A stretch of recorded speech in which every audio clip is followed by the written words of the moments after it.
ഹരി ഓം ഹരി ഓം ഹരി ഓം. എല്ലാവർക്കും നമസ്കാരം.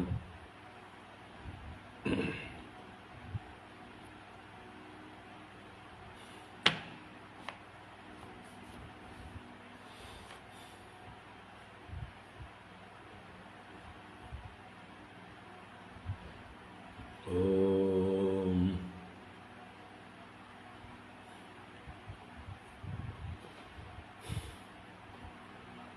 ശുക്ലാംബരധരം വിഷ്ണും ശശിവർണം ചതുർഭുജം പ്രസന്നവദനം ധ്യായേത് സർവവിഘ്നോപശാന്തയേ. ഗുരവേ സർവലോകാനാം ഭിഷജേ ഭവരോഗിണാം നിധയേ സർവവിദ്യാനാം ദക്ഷിണാമൂർത്തയേ നമഃ. ജന്മാദ്യസ്യ യതോന്മയാദിതരതശ്ചാർത്ഥേഷ്വഭിജ്ഞസ്വരാട് തേനേ ബ്രഹ്മഹൃദായ ആദികവയേ മുഹ്യന്തി യത്സൂരയഃ. തേജോ വാരിമൃതാം യദാ വിനിമയോ യത്ര ത്രിസർഗോ മൃഷാ ധാംനാ സ്വേന സദാ നിരസ്തകുഹകം സത്യം പരം ധീമഹി. ധർമ്മ പ്രോജ്ജിതകൈതവോത്ര പരമോ നിർമ്മത്സരാണാം സതാം വേദ്യം വാസ്തവമത്ര വസ്തു ശിവദം താപത്രയോന്മൂലനം. ശ്രീമദ്ഭാഗവതേ മഹാമുനികൃതേ കിം വാ പരൈരീശ്വരഃ സദ്യോ ഹൃദ്യവരുധ്യതേത്ര കൃതിഭിഃ ശുശ്രൂഷുഭിസ്തൽക്ഷണാത്. നിഗമകൽപതരോർഗളിതം ഫലം സുഖമുഖാദമൃതദ്രവ സംയുതം പിബത ഭാഗവതം രസമാലയം. മുഹുരഹോ രസികാ ഭുവി ഭാവുകാഃ. നാരായണം നമസ്കൃത്യ നരം ചൈവ നരോത്തമം ദേവീം സരസ്വതീം വ്യാസം തതോ ജയമുദീരയേത്. യം പ്രവ്രജന്തമനുപേദമപേദകൃത്യം ദ്വൈപായനോ വിരഹകാതര ആജുഹാവ. പുത്രേതി തന്മയതയാ തരവോഭിനേദുഃ തം സർവഭൂതഹൃദയം മുനിമാനതോസ്മി. യസ്വാനുഭാവമഖിലശ്രുതിസാരമേകം അധ്യാത്മദീപമതിതിദീർഷദാം തമോന്ദം. സംസാരിണാം കരുണയാഃ പുരാണഗുഹ്യം തം വ്യാസസൂനുമുപയാമി ഗുരും മുനീനാം. മൂകം കരോതി വാചാലം പങ്കും ലംഘയതേ ഗിരിം യത്കൃപാതമഹം വന്ദേ പരമാനന്ദമാധവം. യം ബ്രഹ്മാ വരുണേന്ദ്രരുദ്രമരുതഃ സ്തുന്വന്തി ദിവ്യൈസ്തവൈഃ വേദൈഃ സാംഗപദക്രമോപനിഷദൈഃ ഗായന്തി യം സാമഗാഃ.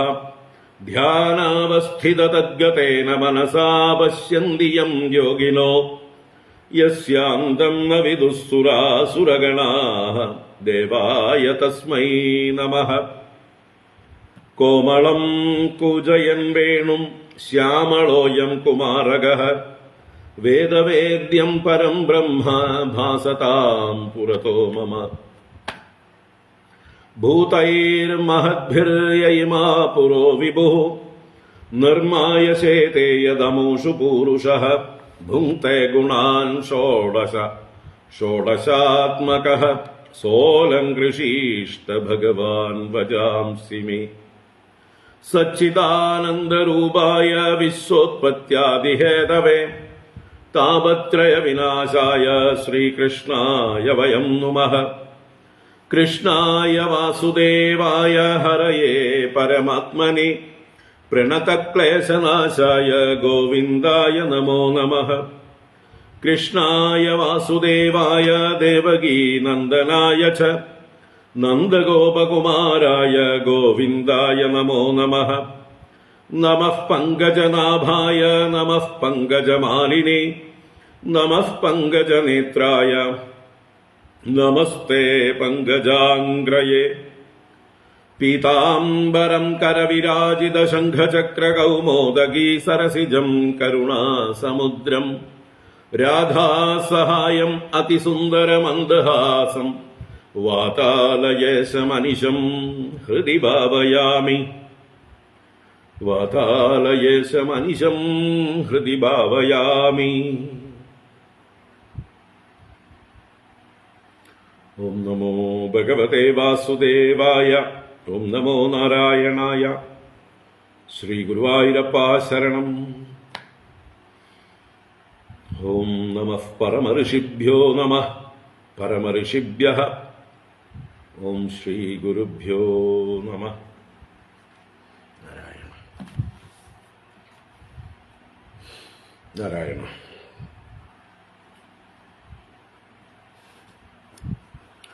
ഹരി ഓം. എല്ലാവർക്കും നമസ്കാരം. എല്ലാവർക്കും ശുഭസായാഹ്നം, സുസ്വാഗതം. ഭാഗവത ജ്ഞാനഗംഗാ പ്രവാഹത്തിലേക്ക് ഏവർക്കും സുസ്വാഗതം, സുസ്വാഗതം. ഭാഗവതം അഷ്ടമസ്കന്ധം 2-ാം അധ്യായത്തിലേക്ക് നമ്മൾ രാവിലെ പ്രവേശിച്ചു. ഗജേന്ദ്രമോക്ഷം കഥ. 3 അധ്യായങ്ങളിലായിട്ടാണ് ഗജേന്ദ്രമോക്ഷം വർണ്ണിച്ചിരിക്കുന്നത്. അതിലെ ആദ്യ ഭാഗമാണ് നമ്മൾ രാവിലെ കുറേ ശ്ലോകങ്ങൾ കണ്ടത്. 22 ശ്ലോകങ്ങൾ കണ്ടു. ഇനി തുടർന്ന് ബാക്കി ഈ അധ്യായത്തിൽ 33 ശ്ലോകങ്ങളാണ്. ഇപ്പോൾ 11 ശ്ലോകങ്ങൾ കൂടി ഈ അധ്യായത്തിൽ കാണാനുണ്ട്. അത് നോക്കാം, നമുക്ക് വായിക്കാം. 2-ാം അധ്യായം വായിക്കാം. ഓം നമോ ഭഗവതേ വാസുദേവായ. അഥ ശ്രീമദ്ഭാഗവതേ അഷ്ടമസ്കന്ധേ 2-യോऽധ്യായഃ. ശ്രീശുക ഉവാച. ആസീത് ഗിരിവരോ രാജൻ ത്രികൂട ഇതി വിശ്രുതഃ. ക്ഷീരോദേനാവൃതഃ ശ്രീമാൻ യോജനായുതമുച്ഛ്രിതഃ. താവതാ വിസ്തൃതഃ പര്യക്ത്രിഭിശൃംഗൈഃ പയോനിധിം ദിശഖം രോചയന്നാസ്തേ രൗപ്യായസ ഹിരണ്മയൈഃ. അന്യൈശ്ച കകുഭഃ സർവാഃ രത്നധാതുവിചിത്രിതൈഃ. നാനാദ്രുമലതാഗുൽമൈഃ നിർഘോഷൈർനിർജരാംബസാം. സ ചാവനിജ്യമാനാംഗ്രിഃ സമന്താത്പയ ഊർമിഭിഃ. കരോതി ശ്യാമളാം ഭൂമിം ഹരിന്മരകദാശ്മഭിഃ. സിദ്ധചാരണഗന്ധർവവിദ്യാധരമഹോരഗൈഃ കിന്നരൈരപ്സരോഭിശ്ച ക്രീഡദ്ഭിർജുഷ്ടകന്ദരഃ. യത്ര സംഗീതസന്നാദൈഃ നദദ്ഗുഹമമർഷയാ. അഭിഗർജന്തി ഹരയഃ ശ്ലാഘിനഃ പരശങ്കയാ. നാനാരണ്യപശൂരാതസങ്കുലദ്രോണ്യലങ്കൃതഃ ചിത്രദ്രുമസുരോദ്യാനകളകണ്ഡവിഹംഗമഃ. സരിൽ സരോഭിരച്ഛോദൈഃ പുളിനൈർമണിവാലുകൈഃ. ദേവസ്ത്രീമജ്ജനാമോദസൗരഭാംവനിലൈർയുതഃ. തസ്യ ദ്രോണ്യാം ഭഗവതോ വരുണസ്യ മഹാത്മനഃ. ഉദ്യാനം ഋതുമത്നാമ ആക്രീഡം സുരയോഷിതാം. സർവതോലങ്കൃതം ദിവ്യൈഃ നിത്യം പുഷ്പഫലദ്രുമൈഃ. മന്ദാരൈഃ പാരിജാതൈശ്ച പാടലാശോകചമ്പകൈഃ. ചൂതൈഃ പ്രിയാളൈഃ പനസൈഃ ആമ്രൈരാമ്രാതകൈരപി. ക്രമുകൈർനാളികേരൈശ്ച ഗർജുരൈർബീജപൂരകൈഃ. മധുഗൈഃ സാലതാലൈശ്ച തമാലൈരസനാർജുനൈഃ. അരിഷ്ടോദുംബരപ്ലക്ഷൈഃ വടൈഃ കിംസുകചന്ദനൈഃ. പിചുമന്ദൈഃ കോവിദാരൈഃ സരളൈഃ സുരദാരുഭിഃ. ദ്രാക്ഷേക്ഷുരംബാജംബൂഭിഃ ബദര്യക്ഷാഭയാമലൈഃ. ബിൽവൈകവിത്തൈർജംബീരൈർമൃദോ ബല്ലാദകാദിഭിഃ. തസ്മിൻ സരസ്വ വിപുലം ലസത്കാഞ്ചനപങ്കജം. കുമുദോത്പലകൽഹാരശതപത്രശ്രിയോർജിതം മത്തഷട്പദനിർഘുഷ്ടം സകുന്ദൈശ്ച കളസ്വനൈഃ. ഹംസകാരണ്ഡവാകീർണം ചക്രാഹ്വൈ സാരസൈരപി. ജലകുക്കുടകോയഷ്ടിദാത്യൂഹകുലകൂജിതം. മത്സ്യകച്ഛപസഞ്ചാരചലത്പദ്മരജഃ പയഃ. കദംബവേതസനളനീപവഞ്ചുളകൈർവൃതം. കുന്ദൈ കുരവകാശോകൈ ശിരീഷൈ കുടജേങ്കുതൈഃ. കുബ്ജകൈ സ്വർണയോദീഭിഃ നാഗപുന്നാഗജാതിഭിഃ മല്ലികാ ശതപത്രൈശ്ച മാധവീജാലകാദിഭിഃ ശോഭിതം തീരജൈശ്ചാന്യൈഃ നിത്യഋതുഭിരലം ദ്രുമൈഃ തത്രൈകദാ തദ്ഗിരികാനനാശ്രയഃ കരേണുഭിർവാരണയൂതപശ്ചരൻ സ കണ്ടകാൻ കീചകവേണുവേത്രവദ്വിശാലഗുൽമം പ്രരുജൻ വനസ്പതി യദ്ഗന്ധമാത്രാത് ഹരയോ ഗജേന്ദ്രാഃ വ്യാഘ്രാദയോ വ്യാളമൃഗാ സഗഡ്ഗാഃ മഹോരഗാശ്ചാപി ഭയാദ്രവന്തി സഗൗരകൃഷ്ണാ ശരഭാശ്ചമര്യഃ വൃഗാ വരാഹ മഹിഷക്ഷശല്യാഃ ഗോപുച്ഛസാലാവൃഗമർക്കടാശ്ച അന്യത്ര ക്ഷുദ്രാ ഹരിണാ ശശാദയഃ ചരന്ത്യഭീതാ യദനുഗ്രഹേണ സഗർമ്മതപ്തഃ കരിഭിഃ കരേണുഭിഃ വൃതോ മദച്യുത്കളഭൈരനുദ്രുതഃ ഗിരിം ഗരിംനാ പരിതഃ പ്രകമ്പയൻ നിഷേവ്യമാണോളികുലൈർമദാശനൈഃ സരോനിലം പങ്കജരേണുരൂഷിതം ജിഗ്രൻ വിദൂരാത്മദവിഹ്വലക്ഷണഃ വൃതസ്വയൂഥേന തൃഷാർദിതേന തത്സരോവരാഭ്യാസം അദാഗമദ്രുതം വിഗാഹ്യ തസ്മിൻ അമൃതാംബു നിർമ്മലം ഹേമാരവിന്ദോൽപലരേണുവാസിതം പപൗ നികാമം നിജ പുഷ്കരോധൃതം ആത്മാനമദ്വിഷ്ണപയൻ ഗതക്ലമഃ സ്വപുഷ്കരേണോദ്ധൃതശീകരാംബുഭിഃ നിപായയൻ സംസ്നപയൻ യദാ ഗൃണീകരേണുഃ കളഭാംശ്ച ദുർമദോ നാചഷ്ടകൃത്സ്രം കൃപണോ ജമായയാ തം തത്ര കശ്ചിന്നൃപദൈവ ചോദിതോ ഗ്രാഹോ ബലീയാൻ ചരണേത് രുഷാഗ്രഹീത യദൃച്ഛയൈവം വ്യസനം ഗതോ ഗജോ യദാ ബലം സോതി ബലോ വിചക്രമേ തദാതുരം യൂഥപതിം കരേണവോ വികൃഷ്യമാണം തരസാ ബലീയസ വിചുക്രുശുരോ ദീനദിയോ പരേ ഗജാഃ പാർഷ്ണിഗ്രഹ താരയിതും ന ചാശകൻ നിയുദ്യതോർ ഏവം ഇബേന്ദ്രനക്രയോഃ വികർഷതോരന്തരതോ ബഹിർമിതഃ സമാസഹസ്രം വ്യഗമൻ മഹീപതേ സപ്രാണയോശ്ചിത്രം അമം സദാമരാഃ തതോ ഗജേന്ദ്രസ്യ മനോബലൗജസാം കാലേന ദീർഘേണ മഹാനഭൂദ്വ്യയഃ വികൃഷ്യമാനസ്യ ജലേ വസീദതോ വിപര്യയോഭൂത് സകലം ജലൗകസഃ ഇത്തം ഗജേന്ദ്രസ്യ യദാപസങ്കടം പ്രാണസ്യ ദേഹി വിവശോ യദൃച്ഛയാ അപാരയൻ ആത്മവിമോക്ഷണേ ചിരം ദദ്യൗ ഇമാം ബുദ്ധിം മദാഭ്യപദ്യത നമാം ഇമേ ജ്ഞാതയ ആതുരം ഗജാഃ കുതഃ കരിണ്യഃ പ്രഭവന്തി മോചിതും ഗ്രാഹേണ പാശേന വിദാതുരാവൃതോപി അഹം ച തം യാമി പരം പരായണം യഃ കശ്ചനേശോ ബലിനോന്ദഗോരഗാദ് പ്രചണ്ഡവേഗാദഭിധാവതോ വൃശം ഭീതം പ്രപന്നം പരിപാതി യദ്ഭയാത് മൃത്യുഃ പ്രദാവത്യരണം തമിമഹി. ഹരി ഓം. ഇത് ശ്രീമദ്ഭാഗവതേ മഹാപുരാണേ പാരമഹംസ്യാം സംഹിതായാം അഷ്ടമസ്കന്ധേ മന്വന്തരാനുചരിതേ ഗജേന്ദ്രോ വാക്യാനേ ദ്വിതീയോധ്യായഃ. സർവത്ര ഗോവിന്ദനാമ സങ്കീർത്തനം. ഗോവിന്ദ ഗോവിന്ദ.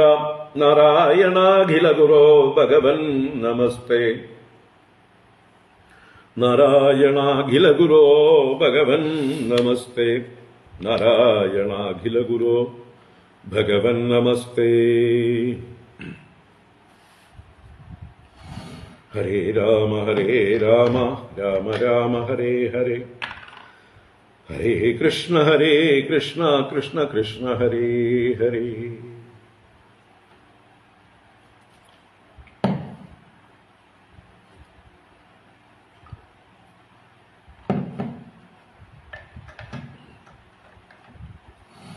നാരായണ. ഹരി ഓം. എല്ലാവർക്കും ഒരിക്കൽ കൂടെ നമസ്കാരം. ശുഭസായാഹ്നം. സുസ്വാഗതം.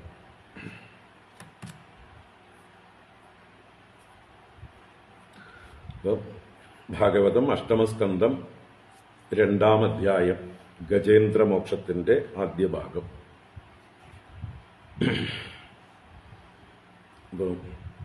ആദ്യത്തെ 19 ശ്ലോകങ്ങളെ കൊണ്ട് ആ ഗജേന്ദ്രമോക്ഷം കഥ നടക്കുന്നതായിട്ടുള്ള ത്രികൂടാചലം എന്ന ആ സ്ഥാനത്തെ വളരെ വിശദമായി ഭംഗിയായി വർണ്ണിച്ചു. സർവ ഐശ്വര്യത്തോടും കൂടിയതായിട്ടുള്ള സസ്യശ്യാമളമായിരിക്കുന്ന ത്രികൂടപർവ്വതം, അതിൽ വരുണന്റെ ഉദ്യാനം ഋതുമത്ത് എന്നുള്ളതായിട്ടുള്ള ആ ഉദ്യാനവും ദേവസ്ത്രീകളെല്ലാം വന്ന് അവിടെ ക്രീഡിക്കുന്നതായിട്ടുള്ള സ്ഥാനമാകുന്നു എന്നെല്ലാം പറഞ്ഞ് അവിടെയുള്ള ഫലവൃക്ഷങ്ങൾ, അതുപോലെ പുഷ്പവൃക്ഷങ്ങൾ, അതുപോലെ ജലാശയത്തിലുള്ളതായിട്ടുള്ള പൂക്കൾ, അവിടെയുള്ള പക്ഷിമൃഗാദികൾ എല്ലാറ്റിനെയും കുറിച്ചും വർണ്ണിച്ചു. എന്നിട്ട് 20-ാം ശ്ലോകത്തിലാണ് നമ്മുടെ ഗജേന്ദ്രനെ അവതരിപ്പിച്ചത്. അവിടെ ആ ഗിരികാനനത്തെ ആശ്രയിച്ചുകൊണ്ട് ഒരിക്കൽ ഒരു വാരണയൂഥവൻ, ഒരു ഗജേന്ദ്രൻ കരേണുക്കളാൽ ചുറ്റപ്പെട്ടവനായി ആ വനത്തിലെല്ലാം തകർത്തുകൊണ്ട് മതയാനയായി സഞ്ചരിച്ചു. വനസ്പതികളെയൊക്കെ തകർത്ത് വഴിമാറ്റിക്കൊണ്ട് അങ്ങനെ ഇഷ്ടം പോലെ യഥേഷ്ടം ആരാലും ചോദ്യം ചെയ്യപ്പെടാതെ, തടുക്കപ്പെടാതെ നിരങ്കുശനായി എന്ന് പറയും അല്ലെ. ഒരു ആനയെ നിയന്ത്രിക്കുന്നത് അങ്കുശം എന്നുള്ള തോട്ടിയാണ്. ഇവിടെ ഈ മതയാനയെ നിയന്ത്രിക്കാൻ ഒരു തരത്തിലുള്ള അങ്കുശങ്ങളും ഇല്ല, ഒരു ബ്രേക്കും ഇല്ല. അങ്ങനെ സ്വതന്ത്രനായി വിഹരിച്ചിരുന്നു. അവന്റെ ഗന്ധമാത്രം കൊണ്ട് സിംഹങ്ങളും മറ്റ് ഗജേന്ദ്രന്മാരും ഒക്കെ പേടിച്ച് ദൂരേക്ക് പാഞ്ഞു പോകും. വ്യാഘ്രാദികളും അതുപോലെയുള്ള ക്രൂരമൃഗങ്ങൾ, വലിയ മൃഗങ്ങളൊക്കെ പേടിച്ച് ഓടിപ്പോകും എന്നറിയാം.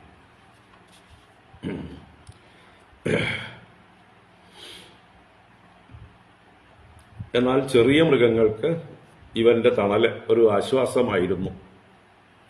ചെറിയ മൃഗങ്ങളെ ഇവൻ ഉപദ്രവിക്കില്ല, അവൻ പരിഗണിക്കില്ല. കാരണം അവരൊന്നും തനിക്ക് വിഷയമല്ല. അവരവരുടെ പാട്ടിൽ മേഞ്ഞു പൊക്കോട്ടെ, തന്റെ സാമ്രാജ്യത്തിന് അവരൊരു ഭീഷണിയല്ല.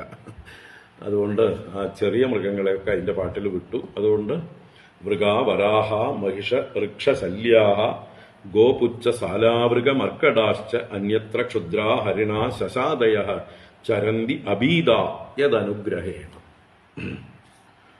ഈ ഗജേന്ദ്രന്റെ ആ ഒരു അനുഗ്രഹം കൊണ്ട്, സാന്നിധ്യം കൊണ്ട് അഭീതരായി ചരിച്ചുകൊണ്ടിരുന്നു മറ്റു മൃഗങ്ങൾ, ചെറിയ മൃഗങ്ങളെല്ലാം എന്ന് പറഞ്ഞു.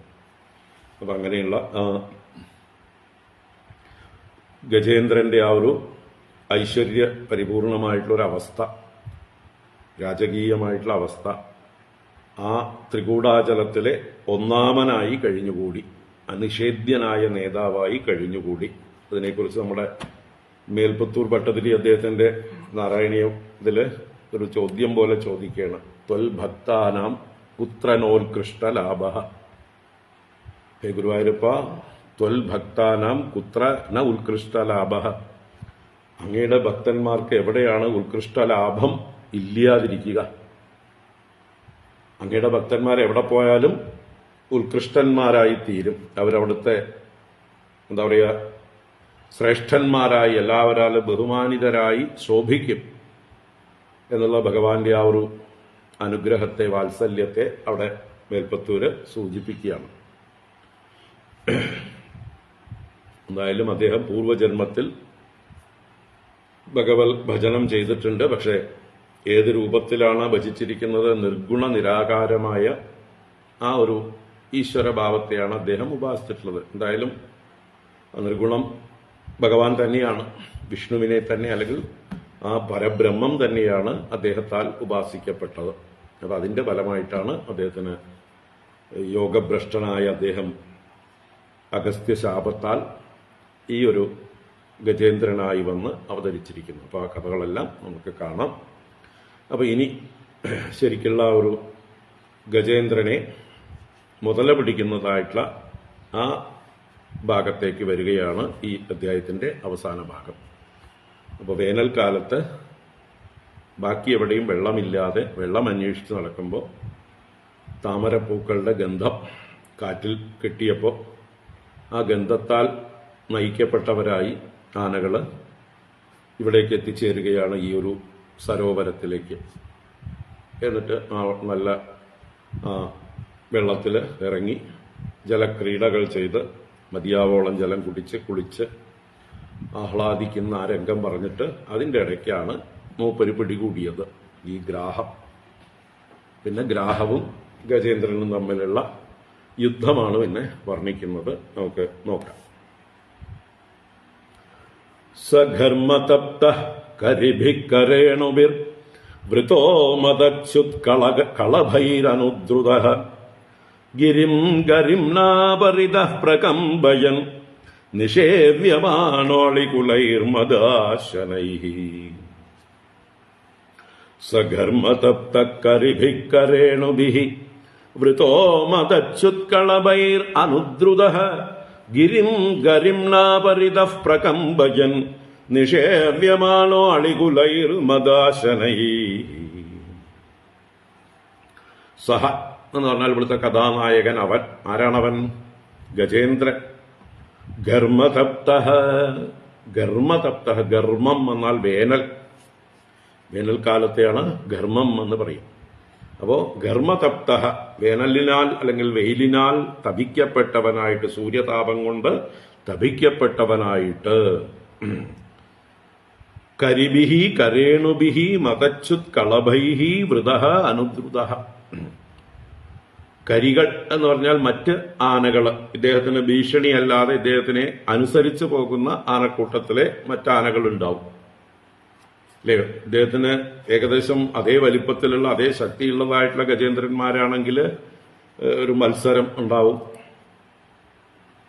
ആരാണ് ഇതിന്റെ നായകൻ എന്നുള്ളതായിട്ടുള്ള ആനക്കൂട്ടത്തിന്റെ നേതൃത്വത്തിനുള്ള മത്സരം ഉണ്ടാവും. വനങ്ങളില് എല്ലാ മൃഗങ്ങളുടെ ഇടയിലും അതുണ്ട്, പക്ഷികളുടെ ഇടയിലുണ്ട്. ഒരു ഏരിയയിൽ ആരാണ് ബോസ്, ആരാണ് ലീഡർ, ആരാണ് രാജാവ് എന്ന് നിശ്ചയിക്കാൻ എല്ലാ ജന്തുക്കൾ തമ്മിലും ഒരു തരം കിടമത്സരം. കയ്യൂക്കുള്ളവൻ കാര്യക്കാരൻ എന്ന് തെളിയിച്ചിട്ട് അവര് ആധിപത്യം പിടിച്ചടക്കും.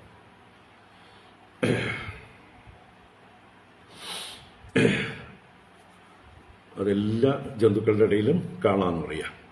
നമ്മുടെ ഇവിടെ ഈ കൊറോണ കാലത്തിനൊക്കെ മുമ്പ് മയിലുകൾ, ഒരു 3 മയിലുകൾ ഇവിടെ നമ്മുടെ ഉള്ളിൽ ഡൊമസ്റ്റിക്കേറ്റഡ് ആയിട്ട് ഈ സത്സംഗം നടക്കുമ്പോൾ ഇതിന്റെ അകത്തൊക്കെ വന്ന് മുമ്പിൽ വന്ന് കിടക്കും.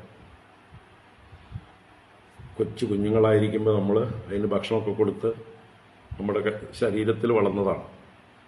നമ്മൾ ഉച്ചനേരത്തെ എവിടെയെങ്കിലും കിടക്കുമ്പോൾ മുതുകത്ത് വന്ന് അല്ലെങ്കിൽ മാറത്ത് വന്നൊക്കെ കിടന്നിരുന്ന അത് പിന്നെ വലുതായപ്പോൾ 2 വലിയ ആൺമയിലുകളും ഒരു പെണ്ണുമാണ്. അപ്പോൾ അതിൽ ആ 2 വലിയ ആൺമയിലുകൾ സഹോദരങ്ങളാണ് പറയാം. പക്ഷെ അവർ തമ്മിലുള്ള ഒരു മത്സരം എന്ന് പറഞ്ഞാൽ ഇതുപോലെ എവിടെയും കണ്ടിട്ടില്ല. രാവിലെ നേരത്തെ എഴുന്നേറ്റ് കഴിഞ്ഞാൽ അവർ തമ്മിൽ ഫൈറ്റ് തുടങ്ങും, രാത്രി ഇരുട്ടാകുന്നവരെയും തുടരും. അവർക്ക് ഭക്ഷണമൊന്നും വേണ്ട അന്നത്തെ ദിവസം. അങ്ങനെ ദിവസങ്ങളോളം തുടർച്ചയായിട്ട് അവർ തമ്മിൽ ചിറകുകൊണ്ടും കൊക്കുകൊണ്ടും നഖം കൊണ്ടും പരസ്പരം അങ്ങനെ ആക്രമിച്ച് അവരുടെ മയിൽപീലിയൊക്കെ ഒടിഞ്ഞ് വീണ് കിടക്കേണ്ടാവും അവിടെ. പുറത്തൊക്കെയാണ് അവരുടെ യുദ്ധം. അപ്പോൾ ഓടൊക്കെ ഇങ്ങനെ പറക്കും. അവർ നഖം കൊണ്ട് എടുത്തുകൊണ്ട് പോകും ഓടുകളെ. അങ്ങനെയുള്ള അവരുടെ ഫൈറ്റ് ഭയങ്കരമായിരുന്നു. കുറേ ദിവസങ്ങളോളം നീണ്ടിരുന്നു ആർക്കാ മേൽക്കോയ്മ എന്ന് സ്ഥാപിക്കാൻ. 2 പേരും തുല്യബലവാന്മാർ. എന്നിട്ട് അവസാനം ഒരാൾ തോറ്റു. അയാൾ പിന്നെ ഇവിടുന്ന് ഒഴിഞ്ഞു പോയി, കുറേ ദൂരേക്ക് പോയി. ഈ ഒരു ബിൽഡിങ്ങും അതിന്റെ സറൗണ്ടിങ്സും മറ്റേ ആള് രാജാവായിട്ട് ഇങ്ങനെ വാണു.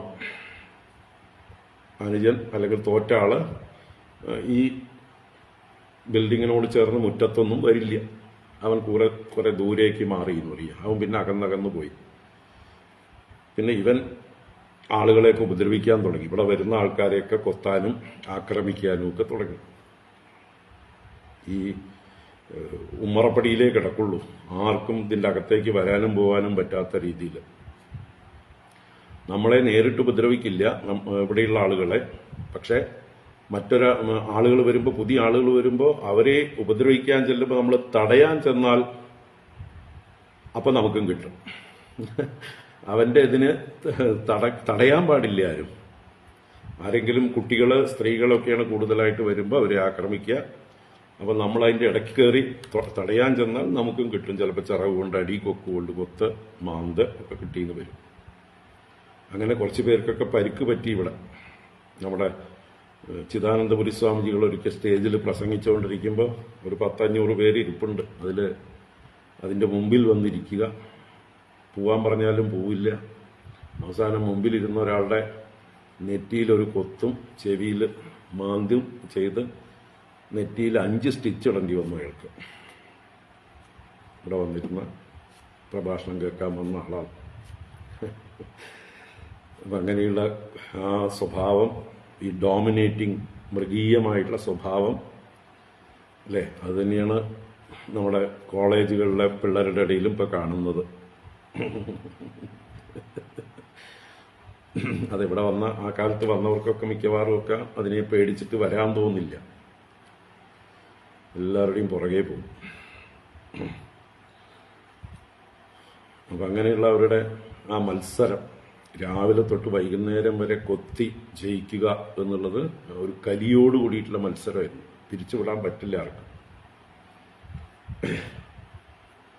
പറഞ്ഞു വന്നത് അങ്ങനെയുള്ള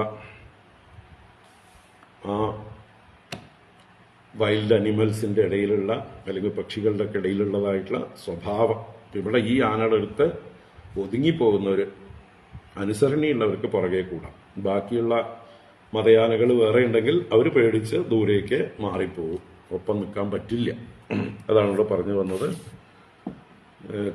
കരിബിഹി എന്ന് പറഞ്ഞപ്പോൾ മറ്റ് ആനകളും ഉണ്ട്, ആണാനകളും കൂടെയുണ്ട്, കൊമ്പനാനകളുണ്ട്. കരേണുബിഹി, കരേണുക്കൾ എന്നാൽ പിടിയാനകൾ. അതുപോലെ വൃതഹ, ചുറ്റപ്പെട്ടവനായിട്ടും. അതുപോലെ കളബൈഹി, മതച്ചുത് കളബൈഹി. മതച്ചുത്ത് എന്ന് പറഞ്ഞത് ഇവനെ, ഗജേന്ദ്രനെ തന്നെയാണ് പറഞ്ഞത്. മതം ചെവിക്കുന്നവനായിക്കൊണ്ടും മതമൊഴുകുന്നവനായിക്കൊണ്ടും. അതുപോലെ കളബൈഹി, കളബം എന്നാൽ ആനക്കുട്ടികളെയാണ് ഇവിടെ കളബം എന്ന് പറയുന്നത്. അപ്പൊ കളബങ്ങളാലും ആനക്കുട്ടികളാലും അനുദ്രുത പിന്തുടരപ്പെട്ട് പിന്നാലെ ഓടുന്നുണ്ട് ആനക്കുട്ടികൾ. ആനകൾ വലിയ കാൽവെപ്പുകൾ വെച്ച് നീണ്ടു നടക്കുമ്പോൾ പുറകെ കുട്ടികൾ ഇങ്ങനെ കുടുകുടുകുടുന്ന് ഓടേണ്ടി വരും, ചെറിയ കാലുകളായതുകൊണ്ട്. അപ്പൊ അങ്ങനെ അനുദ്രുത പിന്തുടരപ്പെട്ടുകൊണ്ടും. ഗരിംണ ഗിരിം പരിതം പ്രകമ്പയൻ. ഗരിംണ അതിന്റെ ഗുരുത്വം കൊണ്ട്, ഗരിമ കൊണ്ട്, ഗരിമ എന്ന് പറഞ്ഞാൽ വലുപ്പം, ശരീര വലുപ്പം കൊണ്ട്. ഗിരിം പരിതം, ആ ഗിരിയെ ചുറ്റുപാടും എവിടെയാണോ അവൻ നടക്കുന്നത് ആ പർവ്വതത്തെ മുഴുവൻ പ്രകമ്പയൻ, പ്രകർഷേണ കമ്പയൻ. അവൻ ആന നടക്കുമ്പോൾ ആ ഭൂമിയെ ചലിപ്പിച്ചുകൊണ്ട്, ഭൂമി കുലുക്കിക്കൊണ്ട്, പർവ്വതങ്ങളെ ഇളക്കി മറിച്ചുകൊണ്ട്. ഇനിയിപ്പോൾ ഒരു ആനക്കൂട്ടം ഒന്നിച്ച ഒരു പർവ്വതത്തിൽ നിന്ന് ഇറങ്ങി വരണ കണ്ടാൽ ചിലപ്പോൾ ആ പർവ്വതം ഇടിഞ്ഞു വീഴുകയാണെന്ന് നമുക്ക് തോന്നും. ഒരു ലാൻഡ് സ്ലൈഡ് പോലെയാണ് തോന്നുന്നത്. നമ്മൾ വീഡിയോകളൊക്കെ കണ്ടിട്ടുണ്ടാവും. വല്ല കാടുകളിലോ അല്ലെങ്കിൽ മലകളിലോ ഒക്കെ ആനക്കൂട്ടം ഇങ്ങനെ ഇറങ്ങി വരുന്ന, ഒന്നിച്ച് വരണ കണ്ടാൽ മല ഇടിഞ്ഞു വരികയാണോന്ന് തോന്നും. അപ്പൊ അങ്ങനെയുള്ള ഭൂകമ്പം ഉണ്ടാക്കുന്ന മാതിരിയുള്ള ശരീരത്തെ ചലിപ്പിച്ചുകൊണ്ട് ഗിരിം പരിതം പ്രകമ്പയൻ, ഭൂമിയെ മുഴുവൻ ഇളക്കി മറിച്ചുകൊണ്ട്. മദാശനൈഹി അളികുലൈഹി നിഷേവ്യമാണ. അളികുലം എന്ന് പറഞ്ഞാൽ വണ്ടിന്റെ കൂട്ടം. അപ്പൊ വണ്ടിന്റെ കൂട്ടം എന്തിനാ വന്നിരിക്കുന്നത്? മദാശനന്മാരാണവര്, മതജലം അശിക്കുന്നവർ. ഈ ആനയുടെ മതജലം വളരെ സുഗന്ധമാണ്, അതിന്റെ സ്വാദും വണ്ടുകൾക്ക് ഇഷ്ടമാണ്. അപ്പോൾ മതയാനകളുടെ മതജലത്തെ കുടിക്കാനായിക്കൊണ്ട്, തേൻ കുടിക്കാനെന്ന പോലെ വണ്ടുകൾ വന്ന് ഈ ആനകളെ, മതയാനകളെ ശല്യം ചെയ്യും. അപ്പൊ അങ്ങനെ ആ മദാശനൈ അളികുലൈഹി, മതജലം അശിക്കുന്നവരായ അളികുലങ്ങളെ കൊണ്ട് നിഷേവ്യമാണ്, സേവിക്കപ്പെട്ടവനായിക്കൊണ്ടും. എന്നുവെച്ചാൽ അവന്റെ ഒപ്പം ആ വണ്ടിന്റെ കൂട്ടങ്ങളും പറക്കുന്നുണ്ട്, ശരീരത്തിലൊക്കെ വന്നിരിക്കുന്നുണ്ട്, മതജലം കുടിക്കുന്നുണ്ട്. അങ്ങനെ ആ ഗജേന്ദ്രന്റെ നേതൃത്വത്തില് വെയിലത്ത് തപിച്ചുകൊണ്ട് വെള്ളം തേടിക്കൊണ്ട് അവര് അലയുകയാണ്. അപ്പോഴാണ് സരോനിലം പങ്കജരേണുരൂഷിതം ജിഗ്രൻ വിദൂരാത്മത വിഹ്വലക്ഷണഃ വൃതസ്വയൂഥേന തൃഷാർദിതേന തത് സരോവരാഭ്യാസം അദാഗമദ്രുതം. സരോനിലം പങ്കജരേണുരൂഷിതം ജിഗ്രൻ വിദൂരാത്മത വിഹ്വലക്ഷണഃ വൃതസ്വയൂഥേന തൃഷാർദിതേന തത് സരോവരാഭ്യാസം അദാഗമദ്രുതം.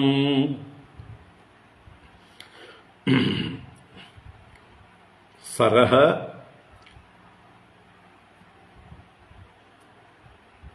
ആ ഒരു സരസ്, ആ സരസിനെ കണ്ടു എന്നാണ്. സരോനിലം എന്ന് പറയുമ്പോൾ ആ സരസിൽ നിന്നുള്ളതായിട്ടുള്ള അനിലൻ, വായു. എങ്ങനെയുള്ളതാണത്? പങ്കജരേണുരൂഷിതം. പങ്കജരേണു എന്ന് പറഞ്ഞാൽ ആ താമരയുടെ ധൂളികള്, താമരയുടെ കേസരങ്ങളിലുള്ളതായിട്ടുള്ള പൂമ്പൊടി. ആ പൂമ്പൊടി വെള്ളത്തിൽ കലങ്ങി ഇതായിട്ടുണ്ട്. നമ്മൾ മുമ്പേ പറഞ്ഞു കഴിഞ്ഞു. ആ ഉദ്യാനത്തെ വർണ്ണിച്ചപ്പോൾ ആ ജലാശയത്തില് കാറ്റത്ത് താമര ഇളകുമ്പോൾ അതിൽ നിന്നുള്ള പൂമ്പൊടിയൊക്കെ വെള്ളത്തിൽ വീണ് വെള്ളത്തെ അലങ്കരിച്ചിട്ടുണ്ട്. വെള്ളത്തിന്റെ മുകളിലൊരു മഞ്ഞ പാട പോലെ താമരയുടെ പൂമ്പൊടികളുണ്ട്. അതാണ് പങ്കജരേണു രൂഷിതം. പങ്കജരേണുവിനാൽ താമര പൂമ്പൊടിയാൽ രൂഷിതം അഥവാ വ്യാപിതം ആയിരിക്കുന്ന സരോനിലം, ആ സരസിൽ നിന്നുള്ളതായിട്ടുള്ള വായു, അനിലൻ. അത് വിദൂരാത് ജിഗ്രൻ, വിദൂരാത് ജിഗ്രൻ, ദൂരത്തുനിന്ന് തന്നെ മണത്തിട്ട് എന്നർത്ഥം. അപ്പൊ ആനകൾക്ക് അവരുടെ ഏറ്റവും എന്താ പറയുക വലിയ ഇന്ദ്രിയം എന്ന് പറയുന്നത് ഘ്രാണേന്ദ്രിയമാണ് അല്ലെ. അതിന്റെ തുമ്പിക്കൈ, അത് മൂക്കാണ്. അത് ദൂരെ എന്നുള്ളതായിട്ടുള്ള ഗന്ധങ്ങളൊക്കെ മണക്കാനായിക്കൊണ്ട് അത് ഉയർത്തിപ്പിടിച്ചാൽ മതി. തുമ്പിക്കൈ ഇങ്ങനെ റഡാറ് പോലെ ഒന്ന് പൊക്കിയാല് ദൂരെ നിന്നുള്ളതായിട്ടുള്ള ഏത് ദിക്കിൽ നിന്നുള്ളതായിട്ടുള്ള ഗന്ധങ്ങളും ആ കാറ്റത്ത് ചെറിയ ഗന്ധം മതി അവർക്ക് പിടിച്ചെടുക്കാനായിക്കൊണ്ട്. നമ്മളെ പോലെയല്ല, വളരെ സൂക്ഷ്മമായിട്ടുള്ള ഗന്ധങ്ങളൊക്കെ പിടിച്ചെടുക്കാനുള്ള വളരെ എന്താ പറയുക സെൻസ് ഓർഗൻ ഈ ഘ്രാണേന്ദ്രിയം അതിസൂക്ഷ്മമാണ്, വളരെ ഡെവലപ്ഡ് ആണ്. അപ്പൊ അതാണ് ആനയുടെ പ്രത്യേകത. അതുകൊണ്ട് ആനയ്ക്ക് മനുഷ്യന്റെ മണം വളരെ ദൂരത്തുനിന്ന് പിടിച്ചെടുക്കാൻ പറ്റും. കാട്ടാനകളൊക്കെ, ഈ ഒറ്റയാനകളൊക്കെ ആളുകളെ കാട്ടിലാരെങ്കിലും മനുഷ്യർ വന്നിട്ടുണ്ട്, നായാട്ടുകാർ വന്നിട്ടുണ്ട് ഉണ്ടെങ്കിലൊക്കെ അറിയുന്നത് മണത്തിൽ കൂടെയാണ്. ദൂരത്തുനിന്നേ അറിഞ്ഞ് അവരെ ചേസ് ചെയ്യും. അപ്പോൾ ഇങ്ങനെയുള്ള ഒറ്റയാനൊക്കെയുള്ള മതയാനകളൊക്കെ ഉള്ളതായിട്ടുള്ള സ്ഥലത്തേക്ക് പോകുമ്പോൾ അതിനെ വേട്ടയാടാനോ അതിനെ ഏതെങ്കിലും കാര്യങ്ങൾക്ക് പോകുന്നവര് ആനയുടെ ഭാഗത്തുനിന്ന് കാറ്റ് വരണം. ഇവരുടെ ഭാഗത്തുനിന്നുള്ള കാറ്റ് അങ്ങോട്ട് പോകാൻ പാടില്ല, അത് എത്ര കിലോമീറ്ററുകളാണെങ്കിലും. അപ്പൊ കാറ്റ് എതിർദിശയിലേക്ക് പോകുന്ന രീതിയിൽ വേണം ആ ആനയെ ട്രേസ് ചെയ്യാനോ അതിന്റെ പുറകെ പോകാനോ ഒക്കെ. അപ്പൊ അങ്ങനെയൊക്കെ നോക്കിയിട്ടാണ് കാട്ടിലുള്ളവര് ഈ ആനയുടെ എന്തെങ്കിലും ട്രേസ് ചെയ്യാനായിട്ട് സഞ്ചരിക്കുക. അപ്പോൾ ഇവിടെയും വളരെ സൂക്ഷ്മമായിട്ടുള്ള ഗന്ധമൊക്കെ പിടിച്ചെടുക്കാനുള്ള കഴിവുള്ളതാണ്. അതുകൊണ്ട് വിദൂരാത് ജിഗ്രൻ, വളരെ ദൂരത്തുനിന്ന് തന്നെ ഈ സരോവരത്തിൽ നിന്നുള്ള താമരയുടെ ഗന്ധം, പൂമ്പൊടിയുടെ ഗന്ധം ഈ കാറ്റിൽ നിന്ന് പിടിച്ചെടുത്തു. അങ്ങനെ മതവിഹ്വലേക്ഷണ എന്ന് പറയുന്നത് ആ മതം കൊണ്ട് ചലിക്കുന്ന വിഹ്വലങ്ങളായ ഈക്ഷണത്തോടു കൂടിയവനായിട്ട്, മതിച്ച ചലിക്കുന്ന കണ്ണോടുകൂടിയവനായിട്ട് സ്വയൂഥേന തൃഷാർദിതേന വൃത, തൃഷാർദിതേന സ്വയൂഥേന വൃത. തൃഷാർദിതം എന്ന് പറഞ്ഞാൽ ദാഹം കൊണ്ട് പീഡിതം. തൃഷാ ദാഹേന അർദിതം പീഡിതം. അപ്പൊ ദാഹം കൊണ്ട് പീഡിക്കപ്പെട്ടവരായിട്ടുള്ള സ്വയൂഥേന, സ്വയൂഥം സ്വന്തം സമൂഹം, സ്വന്തം ഗ്രൂപ്പ്, ആനക്കൂട്ടം. അതിനാൽ വൃത ചുറ്റപ്പെട്ടവനായി, പുറകിൽ അനുഗമിക്കുന്നവനായി കൊണ്ട് തത് സരോവരാഭ്യാസം അധ അഗമത് ദ്രുതം. ആ തത് സരോവര അഭ്യാസം, ആ സരോവരത്തിന്റെ സമീപത്തെ, അഭ്യാസ എന്ന് പറഞ്ഞാൽ സമീപം. അപ്പൊ അഭ്യാസം സമീപത്തെ തടാകത്തിന്റെ തീരത്തിനെ അത് അനന്തരം ദ്രുതം അഗമത്, ദ്രുതം വളരെ വേഗത്തിൽ ഗമിച്ചു. മണം കിട്ടിയതോടുകൂടി ജലാശയം ഐഡന്റിഫൈ ചെയ്തു, ഇന്നടത്ത് ജലാശയമുണ്ട് എന്ന്. കാരണം താമരയുടെ ഗന്ധം ജലാശയത്തിൽ നിന്നേ വരുള്ളൂ. ആ ബോധമൊക്കെ ആനകൾക്കുണ്ട് നമ്മളെക്കാളും. നമ്മൾ പ്രബുദ്ധരാണെന്ന് മാത്രമേ ഉള്ളൂ. ഒരു വകതിരിവും ഒരു വിചാരശക്തിയും ഇല്ലാത്തവരാണ്. ഒരു കാര്യം, കാള വെട്ടു എന്ന് പറയുമ്പോഴേക്കും കയറെടുക്കുന്ന കൂട്ടരാണ് മനുഷ്യർ, നമ്മൾ പ്രത്യേകിച്ച് കേരളീയർ അല്ലേ. അപ്പൊ അങ്ങനെ ദ്രുതം അഗമത്, വളരെ വേഗത്തില് ആനക്കൂട്ടം അവിടേക്ക് എത്തിച്ചേർന്നു. നമ്മുടെ വേദാന്തങ്ങളിലൊക്കെ പ്രയോഗിക്കുന്നതായിട്ടുള്ള തടസ്ഥ ലക്ഷണം എന്നുള്ള ലക്ഷണം ഇവിടെ ആനകൾ പ്രയോഗിച്ചു. തടസ്ഥ ലക്ഷണം പറഞ്ഞിട്ടുണ്ട് പല പ്രാവശ്യം. എന്താണ് തടസ്ഥ ലക്ഷണം? ഒരു ജലാശയത്തിന്റെ തീരത്തെയാണ് തടം എന്ന് പറയുക. ആ തടത്തിൽ സ്ഥിതി ചെയ്യുന്നതായിട്ടുള്ള വൃക്ഷങ്ങളും മറ്റുമൊക്കെ പച്ചപ്പ് കണ്ടു കഴിഞ്ഞ് ദൂരത്ത് നിന്ന് ഊഹിക്കാം. എന്ത് ജലാശയം കാണണ്ട, ജലാശയം നമുക്ക് പ്രത്യക്ഷമാവണ്ട, പക്ഷെ ചുറ്റുപാടുകളും കണ്ടു കഴിഞ്ഞാൽ അറിയാം അടുത്തൊരു ജലാശയം ഉണ്ട് എന്ന്. അപ്പൊ തടത്തെ കണ്ട് അവിടെയുള്ള ജലാശയത്തെ ഊഹിക്കുന്ന ആ ലക്ഷണമാണ് തടസ്ഥ ലക്ഷണം. കാര്യത്തിൽ നിന്ന് കാരണത്തെ ഊഹിക്കുക, അതിനെയാണ് തടസ്ഥ ലക്ഷണം എന്ന് പറയുന്നത്. എന്താണ് കാര്യം? നമ്മൾ ആ ലക്ഷണം ഉപയോഗിച്ചുകൊണ്ടാണ് കാര്യമായ ഈ പ്രപഞ്ചത്തെ കണ്ട് ഇതിന്റെ കാരണമായ വസ്തു ഈശ്വരൻ, ആ ഈശ്വരനെ അന്വേഷിക്കുന്നത്. ഈ കാര്യമുണ്ടെങ്കിൽ ഇതിനൊരു കാരണം ഉണ്ടാകും. കാര്യം കാണുമ്പോൾ കാരണത്തെ അന്വേഷിക്കുന്ന ലക്ഷണം അതാണ്. യഥോവാ ഇമാനി ഭൂതാനി ജായന്തേ ഏന ജാതാനി ജീവന്തി യത് പ്രയന്തി അഭിസംവിശന്തീതി തദ് വിജിജ്ഞാസസ്വ തദ് ബ്രഹ്മേതി എന്നുള്ള ആ ഉപനിഷത്ത് വാക്യം, അല്ലെങ്കിൽ നമ്മുടെ ജന്മാദ്യസ്യ യതഃ എന്നുള്ള ആ പ്രയോഗം തടസ്ഥ ലക്ഷണത്തിലുള്ള പ്രയോഗമാണ്. ഈ കാണുന്ന അസ്യ ജന്മാദി യതഃ, ഈ ലോകത്തിന്റെ ഉൽപ്പത്തി മുതലായത് എവിടെ നിന്നാണ്? നമ്മൾ കാണുന്നുണ്ട് ഈ ജഗത്തിനെ, ഈ ലോകത്തെ, കാര്യത്തെ കാണുന്നു. അപ്പൊ കാരണത്തെ അന്വേഷിക്കുന്നു, കാരണത്തെക്കുറിച്ച് ഊഹിക്കുന്നു. ആദ്യം ഇതിനൊരു കാരണമുണ്ട് എന്ന് കൺക്ലൂഷനിലെത്തുന്നു. എന്നിട്ട് ആ കാരണം എന്താണെന്ന് നിശ്ചയിക്കാനുള്ള അന്വേഷണത്തിലാണ് നമ്മൾ. സത്യം പരം ധീമഹി. അപ്പൊ അതുപോലെ ഇവിടെ കാര്യം എന്താണ്? കാര്യം ആ സുഗന്ധം, താമരപ്പൂവിന്റെ ആ പൊടിയിൽ നിന്നുള്ളതായിട്ടുള്ള വായു ആ ഗന്ധം കൊണ്ടുവന്നപ്പോൾ അതൊരു കാര്യമാണ്, ഒരു എഫക്റ്റാണ്. എന്തിന്റെ എഫക്റ്റാണ്? താമര വിരിഞ്ഞിരിക്കുന്നതിന്റെ ഇഫക്റ്റാണ്. അപ്പൊ താമര വിരിയണമെങ്കിൽ അത് ജലാശയങ്ങളിലേ ഉണ്ടാവുള്ളൂ. അത് ജലജമാണ്, നീരജമാണ്, അംബുജമാണ്, അല്ലെ? അപ്പൊ എന്തായാലും താമര വിരിയണമെങ്കിൽ വെള്ളം ഉണ്ടാവും. അപ്പൊ വെള്ളത്തെ ഊഹിച്ചു, ആ വെള്ളത്തിലേക്ക് അന്വേഷിച്ച് വരികയാണ് തടസ്ഥ ലക്ഷണത്തിലൂടെ. നമ്മൾ ഇങ്ങനെ ഏത് കാര്യത്തിൽ നിന്നും കാരണത്തെ ഊഹിക്കാനുള്ള വിവേകബുദ്ധി ഉള്ളവരായിരിക്കണം മനുഷ്യന്മാർ. മറ്റു ജന്തുക്കൾക്കൊക്കെ ഉണ്ട്, നമ്മൾക്കതില്ലെങ്കിൽ കാര്യമില്ല. എല്ലാ വിഷയത്തിലും ഈ ബുദ്ധി ഉപയോഗിക്കണം എന്ന് പറയാം. ഈശ്വര അന്വേഷണത്തിൽ മാത്രമല്ല, നമ്മുടെ ജീവിതത്തിലും നിത്യവും പ്രയോഗിക്കാവുന്നതാണ്.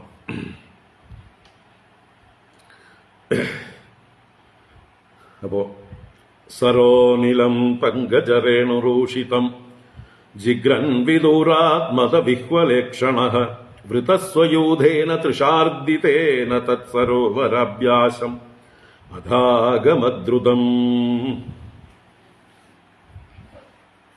നാരായണ. വിഗാഹ്യ തസ്മിൻ അമൃതാംബു നിർമ്മലം ഹേമാരവിന്ദോത്പലരേണുവാസിതം പപൗ നികാമം നിജപുഷ്കരോധൃതം ആത്മാനമദ്ഭിഃ സ്നപയൻ ഗതക്ലമഃ. വിഗാഹ്യ തസ്മിൻ അമൃതാംബു നിർമ്മലം ഹേമാരവിന്ദോത്പലരേണുവാസിതം പപൗ നികാമം നിജപുഷ്കരോധൃതം ആത്മാനമദ്ഭിഃ സ്നപയൻ ഗതക്ലമഃ. അങ്ങനെ ജലാശയത്തെ പ്രാപിച്ചു എന്ന് പറഞ്ഞു. അതാഗമത് ദ്രുതം, ദ്രുതം അഗമത്, ദ്രുതം ഗമിച്ചു, വന്നു ചേർന്നു. എന്നിട്ടോ തസ്മിൻ വിഗാഹ്യ, തസ്മിൻ സരോവരെ, ജലാശയെ, വിഗാഹ്യ, വിഗാഹ്യ എന്ന് പറഞ്ഞാല് വിശേഷേണ ഗഹനം ചെയ്തിട്ട്, ഗഹിക്കുക എന്ന് പറഞ്ഞാൽ പ്രവേശിക്കുക എന്നർത്ഥം. അപ്പൊ ആ ജലാശയത്തിലേക്ക് മുഴുകി പ്രവേശിച്ചു. എന്നിട്ടോ അമൃതാംബു നിർമ്മലം, അവിടെ ആ ജലാശയത്തിൽ നിർമ്മലമായ സ്വച്ഛമായിട്ടുള്ള അമൃത സമാനമായിട്ടുള്ള ജലം, അമൃതാംബു. അപ്പൊ അമൃത സമാനമായിട്ടുള്ള ജലം അതെങ്ങനെയുള്ളത്? ഹേമാരവിന്ദ ഉത്പല രേണുവാസിതം. ഹേമാരവിന്ദം എന്ന് പറഞ്ഞാൽ പൊൽത്താമര, സ്വർണത്താമര, ഉൽപ്പലം നീലത്താമര, അതിന്റെയൊക്കെ രേണുക്കളാൽ വാസിതം, സുഗന്ധപൂരിതം. അപ്പൊ രേണുക്കൾ നിറഞ്ഞിട്ടുണ്ട് ഈ വെള്ളത്തെ. ഒന്ന് എന്താ പറയുക, വെറും വെള്ളമല്ല, മധുരമുള്ള വെള്ളമാണ്, അമൃത സമാനമായിട്ടുള്ള വെള്ളമാണ്, അതിനൊരു സുഗന്ധം കൂടിയുണ്ട് എന്ന് പറയാം അല്ലെ. സെന്റഡ് വാട്ടറാണ്. നല്ല പ്രകൃതിയിൽ നിന്നുള്ള തന്നെ സ്വർണത്താമരയുടെയും നീലത്താമരയുടെയും ഒക്കെ രേണുക്കളാൽ വാസിതം. ഹേമാരവിന്ദ ഉത്പല രേണു വാസിതം. അത് വിഗാഹ്യ ആദ്യം ചെന്നിറങ്ങി. എന്നിട്ടോ പപൗ നികാമം. നികാമം പപൗ. നികാമം എന്ന് പറഞ്ഞാല് മതിയാവോളം, കാമപൂർത്തി വരുന്നത് വരേക്കും, ദാഹം തീരും വരേക്കും പപൗ പാനം ചെയ്തു എന്നർത്ഥം. എന്നിട്ടോ നിജ പുഷ്കരോദ്ധൃതം ആത്മാനം അദ്ഭിഹി സ്നപയൻ ഗതക്ലമഃ. എങ്ങനെയാണ് നിജ പുഷ്കരോദ്ധൃതം? നിജം തന്റേത്, പുഷ്കരം എന്ന് പറഞ്ഞാൽ ഇവിടെ തുമ്പിക്കൈ എന്നർത്ഥം.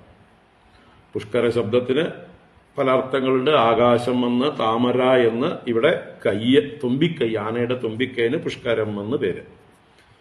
അപ്പോ നിജ പുഷ്കരോദ്ധൃതം, തന്റെ തുമ്പി കൊണ്ട് എടുത്തതായിട്ടുള്ള ആ ജലത്തെ, അമൃതാംബുവിനെ, നികാമം പപൗ മതിയാവോളം കുടിച്ചു. മാത്രമല്ല അദ്ഭിഹി ആത്മാനം സ്നപയൻ. അദ്ഭിഹി വെള്ളങ്ങളെ കൊണ്ട്, ആത്മാനം തന്റെ ദേഹത്തെ, സ്നപയൻ സ്നാനം ചെയ്യുന്നവനായിട്ട്, നനയ്ക്കുന്നവനായിട്ട്, സേചനം ചെയ്യുന്നവനായിട്ട്, ഗതക്ലമഃ ആ ക്ലമമെല്ലാം ഗമിച്ചു എന്ന് വെച്ചാൽ, ക്ലമം എന്നാൽ ക്ഷീണം. അപ്പൊ വേനലിന്റെ ആ വെയിലിന്റെയൊക്കെ വാട്ടം, ക്ഷീണം എല്ലാം നീങ്ങി. വെള്ളം സ്പർശിച്ചതോടുകൂടി, അത് അമൃതമാണ് വെള്ളം അല്ലേ. നമ്മൾ എത്ര തളർന്നവരാണെങ്കിലും ലേശം വെള്ളം നമ്മുടെ മുഖത്തൊന്ന് തളിച്ചാൽ, ഇത്തിരി വെള്ളം നിങ്ങളുടെ അകത്തേക്ക് കുടിച്ചാൽ നമ്മൾ ഫ്രഷ് ആവും പെട്ടെന്ന്. എല്ലാ ക്ലമവും മാറും. ബോധരഹിതന്മാരായിട്ടുള്ളവരെ പോലും ജീവിപ്പിക്കുന്നതാണ് ഈ ജലം. അപ്പോ ആ ജലസ്പർശം കൊണ്ടും അതിലുള്ള സ്നാനം കൊണ്ടും അതിന്റെ പാനം കൊണ്ടും എല്ലാം കൊണ്ടും ആ ഗജേന്ദ്രൻ തന്റെ ക്ഷീണമെല്ലാം മാറ്റി ഗതക്ലമനായി. വിഗാഹ്യ തസ്മിൻ അമൃതാംബു നിർമ്മലം ഹേമാരവിന്ദോൽപലരേണുവാസിതം പപൗ നികാമം നിജ പുഷ്കരോദ്ധൃതം ആത്മാനമദ്ഭിസ്നപയൻ ഗതക്ലമഃ. സ്വപുഷ്കരേണോദ്ധൃതശീകരാംബുഭിഃ നിപായയൻ സംസ്നപയൻ യദാ ഗൃണീകരേണുഃ കളഭാംശ്ച ദുർമദോ നാചഷ്ടകൃത്സ്രം കൃപണോജമായയാ. സ്വപുഷ്കരേണോദ്ധൃതശീകരാംബുഭിഃ നിപായയൻ സംസ്നപയൻ യദാ ഗൃണീകരേണുഃ കളഭാംശ്ച ദുർമദോ നാചഷ്ടകൃത്സ്രം കൃപണോജമായയാ. ഗൃണീ എന്ന് പറഞ്ഞാൽ, ഗൃണം എന്ന് പറഞ്ഞാൽ കാരുണ്യം, ദയ എന്നൊക്കെ അർത്ഥമാണ്. ഗൃണി എന്ന് പറഞ്ഞാൽ കരുണയുള്ളവൻ. അപ്പൊ തന്റെ കൂട്ടത്തിലുള്ള പിടിയാനകളോടും ആനക്കുട്ടികളോടും ഒക്കെ നല്ല സ്നേഹവും കരുണയുമുള്ള ആളാണ്. കമ്പാഷനേറ്റ് ആണ് ആര്? നമ്മുടെ ഗജേന്ദ്രൻ. കാരണവരുടെ സ്ഥാനത്ത് അവരോടൊക്കെ ദയ കാണിച്ചുകൊണ്ട്. ഗൃണി ദുർമദ, അഹങ്കാരിയുമാണ്. ഞാൻ കേമനായതുകൊണ്ട് ഇവരൊക്കെ പാവങ്ങൾ എന്നുള്ള ഭാവം ഉണ്ടാവും അല്ലെ. അങ്ങനെയുള്ള ദുർമദനായിട്ടുള്ള അദ്ദേഹം അജമായയാ കൃപണഃ ഗൃഹീയത. അജമായ, അജൻ എന്നാൽ ഈശ്വരൻ. അപ്പൊ ഈശ്വരന്റെ മായ കൊണ്ട് കൃപണഃ, ദീനനാണ് അദ്ദേഹം എന്ന് പറഞ്ഞാലോ വേണ്ടത്ര ആ ബോധമില്ലാത്തവൻ എന്നർത്ഥം. താൻ വലിയ ശക്തനാണെന്നൊക്കെയുള്ള അഭിമാനമേ ഉള്ളൂ, അഹങ്കാരമേ ഉള്ളൂ. എല്ലാം ഈശ്വരാനുഗ്രഹമാണെന്നുള്ള ചിന്തയൊന്നും ഇല്ല. അപ്പൊ ദീനനായിട്ടുള്ള അദ്ദേഹം ഗൃഹീയത, ഒരു ഗൃഹസ്ഥാശ്രമിയായ പുരുഷനെ പോലെ, ഒരു ഗൃഹസ്ഥനെ പോലെ. അപ്പൊ അവിടെ അതാണ് കൃപണത എന്ന് പറഞ്ഞാലോ, ഇവരുടെയൊക്കെ സ്നേഹപാശം കൊണ്ട് ബദ്ധനാണ്. തന്റെ ചുറ്റുമുള്ള പിടിയാനകളോടും കുട്ടിയാനകളോടും ഒക്കെ ഉള്ള സ്നേഹപാശം കൊണ്ട് ബദ്ധനായതുകൊണ്ടാണ് അദ്ദേഹത്തെ കൃപണൻ എന്ന് പറയുന്നത്. അങ്ങനെയുള്ള ഒരു സ്നേഹപാശത്താൽ ബദ്ധനായ ഒരു ഗൃഹസ്ഥനെ പോലെ, ഒരു കുടുംബനാഥനെ പോലെ അദ്ദേഹം ഗൃഹീയത സ്വപുഷ്കരേണ ഉദ്ധൃത ശീകരാംബുഭിഃ കരേണൂഹു കളഭാഞ്ച നിപായയൻ. വീണ്ടും സ്വപുഷ്കരേണ ഉദ്ധൃത ശീകരാംബുഭിഃ, തന്റെ പുഷ്കരം കൊണ്ട്, തന്റെ തുമ്പിക്കൈ കൊണ്ട് ഉദ്ധൃതമായ ഉദ്ധരിച്ചതായിട്ടുള്ള ശീകര അമ്പു, തണുത്ത വെള്ളം. ആ തണുത്ത വെള്ളങ്ങളെ കൊണ്ട് എന്ത് ചെയ്തു? കരേണൂഹു, പിടിയാനകളെയും കളഭാഞ്ച്, ആനക്കുട്ടികളെയും നിപായയൻ, അവർക്ക് അങ്ങോട്ടും കുടിപ്പിക്കുകയാണ്. എന്നാ കുടിച്ചോളൂ, അവർക്കൊന്നും കുടിക്കാൻ അറിയാത്തതുപോലെ അല്ലേ. അവർക്ക് തന്റെ തുമ്പിക്കൈ കൊണ്ടെടുത്ത് അവരുടെ വായിലേക്കൊക്കെ വെച്ചു കൊടുത്ത് സ്നേഹം പ്രകടിപ്പിക്കുകയാണ്. സ്നേഹപാശബദ്ധനായിട്ട് തന്റെ കാര്യം നോക്കാൻ മറന്നുപോയിക്കൊണ്ട് അല്ലെ, തന്നെ ഒരു മുതലാക്രമിക്കാൻ വരുന്നതോ മുതലാക്രമിച്ചതോ ഒന്നും അറിയാതെ പെട്ടുപോയിരിക്കുകയാണ് ഈ സ്നേഹപാശത്തില്. അങ്ങനെ തന്റെ ആ കൂടെയുള്ള പിടിയാനകളെ ലാളിച്ചുകൊണ്ടും അവർക്ക് വെള്ളം കോരി കൊടുത്തുകൊണ്ടും ആനക്കുട്ടികളുടെ വായിൽ വെള്ളം കൊടുത്തുകൊണ്ടും, അതാണ് നിപായയൻ, അവർക്ക് വെള്ളം കുടിപ്പിച്ചുകൊണ്ട്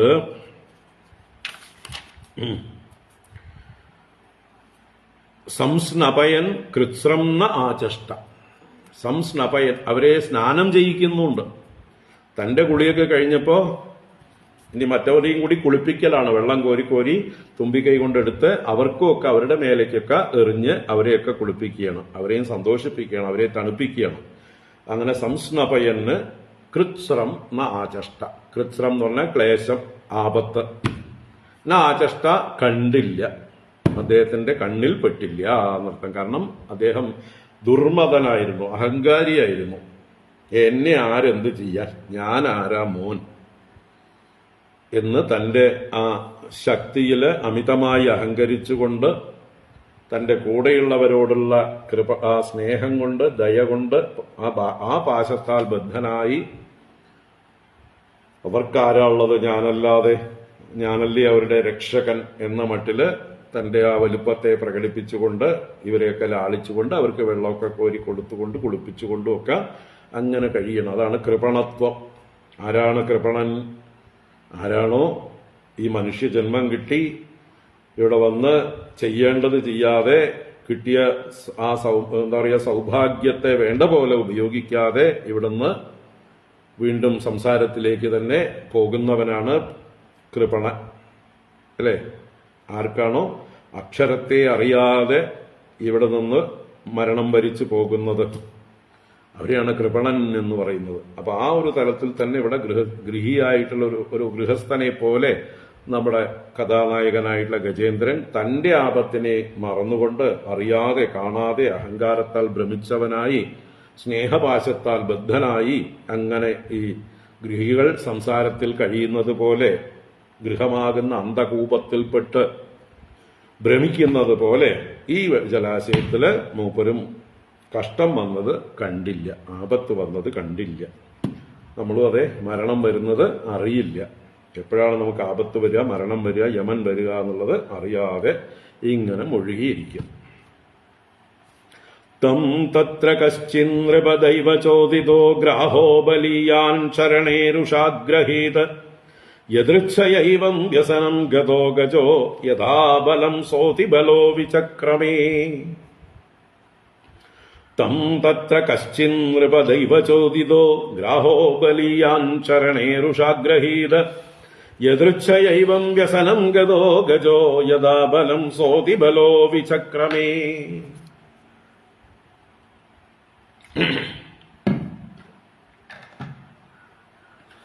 തം തന്ന് പറഞ്ഞ ആ ഗജേന്ദ്രനെ തത്ര അവിടെ ആ ജലാശയത്തില് കശ്ചിത് ദൈവചോദിത ഗ്രാഹ, നൃപ എന്ന് പരീക്ഷത്തിനെ സുഖബ്രഹ്മർഷി വിളിക്കുകയാണ്. കേൾക്കുണ്ടോ പരീക്ഷത്ത് രാജാവേ? അങ്ങും ഇത്ര കാലത്തോളം അല്ലെ ഇതൊന്നും അറിയാതെ ഈ ഗജേന്ദ്രനെ പോലെ തന്നെയായിരുന്നു അങ്ങും കഴിഞ്ഞുകൂടിയിരുന്നു. ഇപ്പോ ശാപം വന്നപ്പോഴാണ് ഞെട്ടി ഉണർന്നത്. എന്താണ് ജീവിത ലക്ഷ്യം എന്ന് അന്വേഷിക്കാനായിട്ട് പരീക്ഷത്ത് രാജാവ് ഇറങ്ങി പുറപ്പെട്ടത്. ആ ബ്രാഹ്മണ ശാപം 7-ാം ദിവസം തക്ഷകൻ കടിച്ച് മരിക്കുമെന്ന് ആ ശാപം ഉണ്ടായപ്പോഴാണ് അദ്ദേഹത്തിനും ഉണർവുണ്ടായത്. അതുവരെ അദ്ദേഹം ഉറങ്ങുകയായിരുന്നു. മതം കൊണ്ട് എന്താ തന്റെ ജീവിത ലക്ഷ്യം എന്താണെന്ന് അറിയാതെ ഭ്രമിച്ചിരിക്കുകയായിരുന്നു ഐശ്വര്യത്തിൽ. അപ്പോൾ ഹേ നൃപ, അങ്ങയെപ്പോലെയുള്ള നൃപന്മാരൊക്കെ ഇങ്ങനെ തന്നെയാണ്. ആരും അവരുടെ മരണം വരുന്നത് അറിയുന്നില്ല. അവരെന്നും നൃപന്മാരായി തന്നെ ഇരിക്കുന്നതാണ് അവരുടെയൊക്കെ വിചാരം, പാവങ്ങൾ. അപ്പോൾ തത്ര അവിടെ കശ്ചിത് ദൈവചോദിത ഗ്രാഹ, ഗ്രാഹം എന്നാൽ മുതല, കശ്ചിത് ഗ്രാഹ ഒരു മുതല. എങ്ങനെയുള്ള മുതല? ദൈവചോദിത, ദൈവചോദിതം പ്രാരബ്ധചോദിതം. ദൈവം എന്നാൽ ഇവിടെ കർമ്മം തന്നെയാണ്, പ്രാരബ്ധ കർമ്മം. ആരുടെ? ഗജേന്ദ്രന്റെ. ആ മുതലയുടെ പ്രാരബ്ധം, ഗജേന്ദ്രന്റെ പ്രാരബ്ധം, ബാക്കിയുള്ളവരുടെയൊക്കെ പ്രാരബ്ധം, ഈ കേൾക്കുന്നവരും വായിക്കുന്നവരും ഒക്കെ ആയിട്ട് നമ്മുടെയൊക്കെ പ്രാരബ്ധം, അല്ലേ? കാരണം ഈ കഥ നമ്മളിപ്പോൾ ഇവിടെ ഇരുന്നുകൊണ്ട് ചർച്ച ചെയ്യാനുള്ള യോഗമുണ്ട്.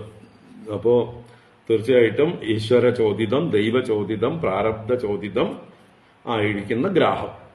അപ്പൊ ഇവന്റെ കർമ്മസമയമായപ്പോൾ, ഇവന് ആ മുതലയുടെ കടി ഏൽക്കേണ്ടതായിട്ട് സമയമായപ്പോൾ ആ മുതല പൊങ്ങി വന്നു. അതാണ് ഗ്രാഹ ബലിയാൻ.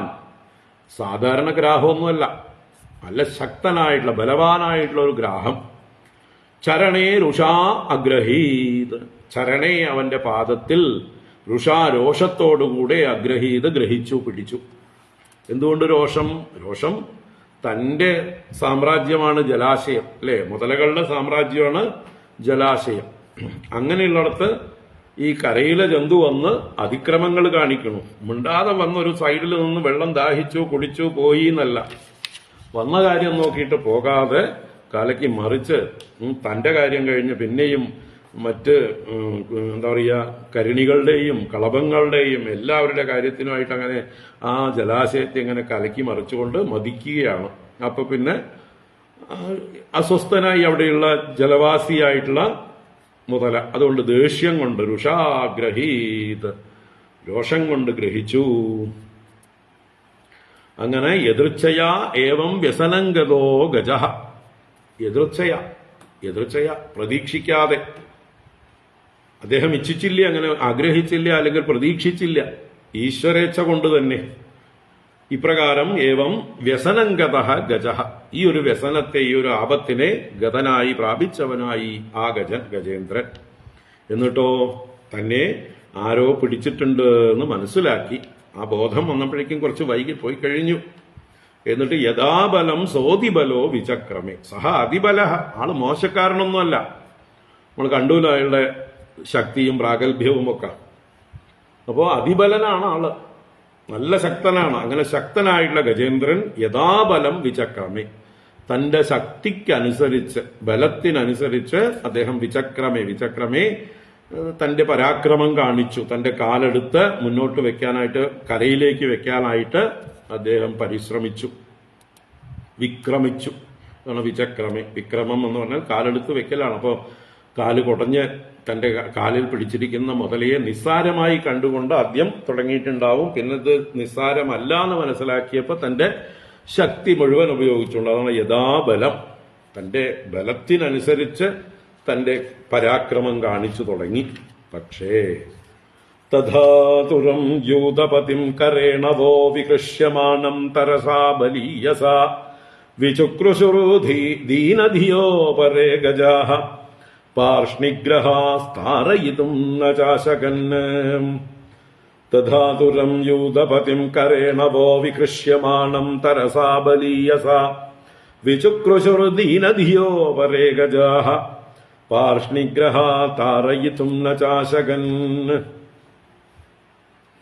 തഥാ അപ്രകാരം ബലീയസ ബലവാനായിട്ടുള്ള ഗജേന്ദ്രനാൽ തരസാ വികൃഷ്യമാണം വളരെ വേഗത്തിൽ ശക്തിയോടുകൂടെ ഊക്കോടുകൂടെ വികൃഷ്യമാണം വലിക്കാൻ ശ്രമിക്കുന്നുണ്ട്. ഈ മുതലയെ താൻ തന്റെ ശക്തി മുഴുവൻ ഉപയോഗിച്ച് കരയിലേക്ക് വലിക്കാൻ, തന്റെ കാല് വലിച്ചെടുക്കാനൊക്കെ ആയിട്ട് പരിശ്രമിക്കുന്നുണ്ട്. വികൃഷ്യമാണം ആതുരം തഥാ ആതുരം യൂതപതിം, ആതുരനായി നിലവിളിക്കാനൊക്കെ തുടങ്ങി ദുഃഖിതനായിട്ട്.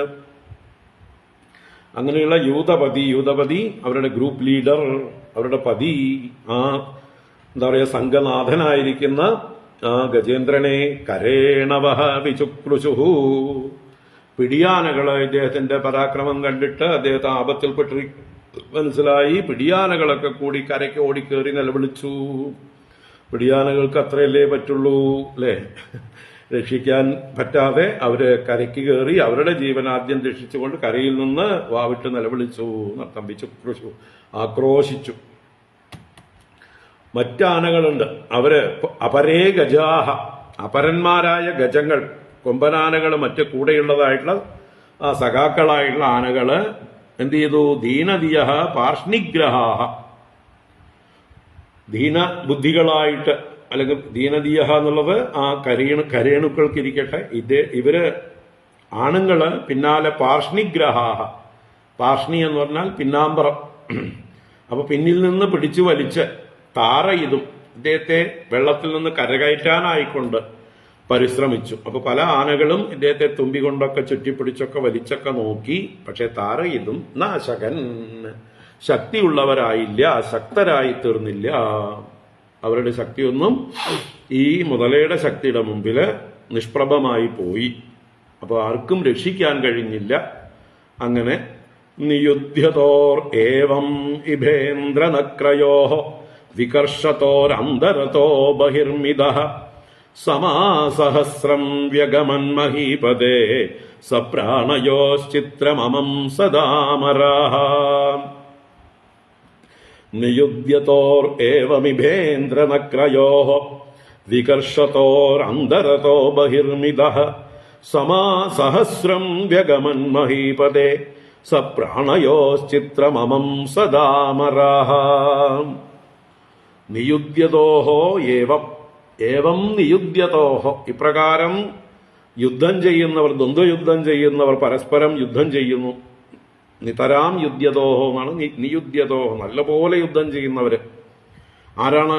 ഇഭേന്ദ്രനക്രയോഹോ, ഇഭേന്ദ്രൻ ഗജേന്ദ്രൻ, ഇഭം ആന, നക്രം മുതല.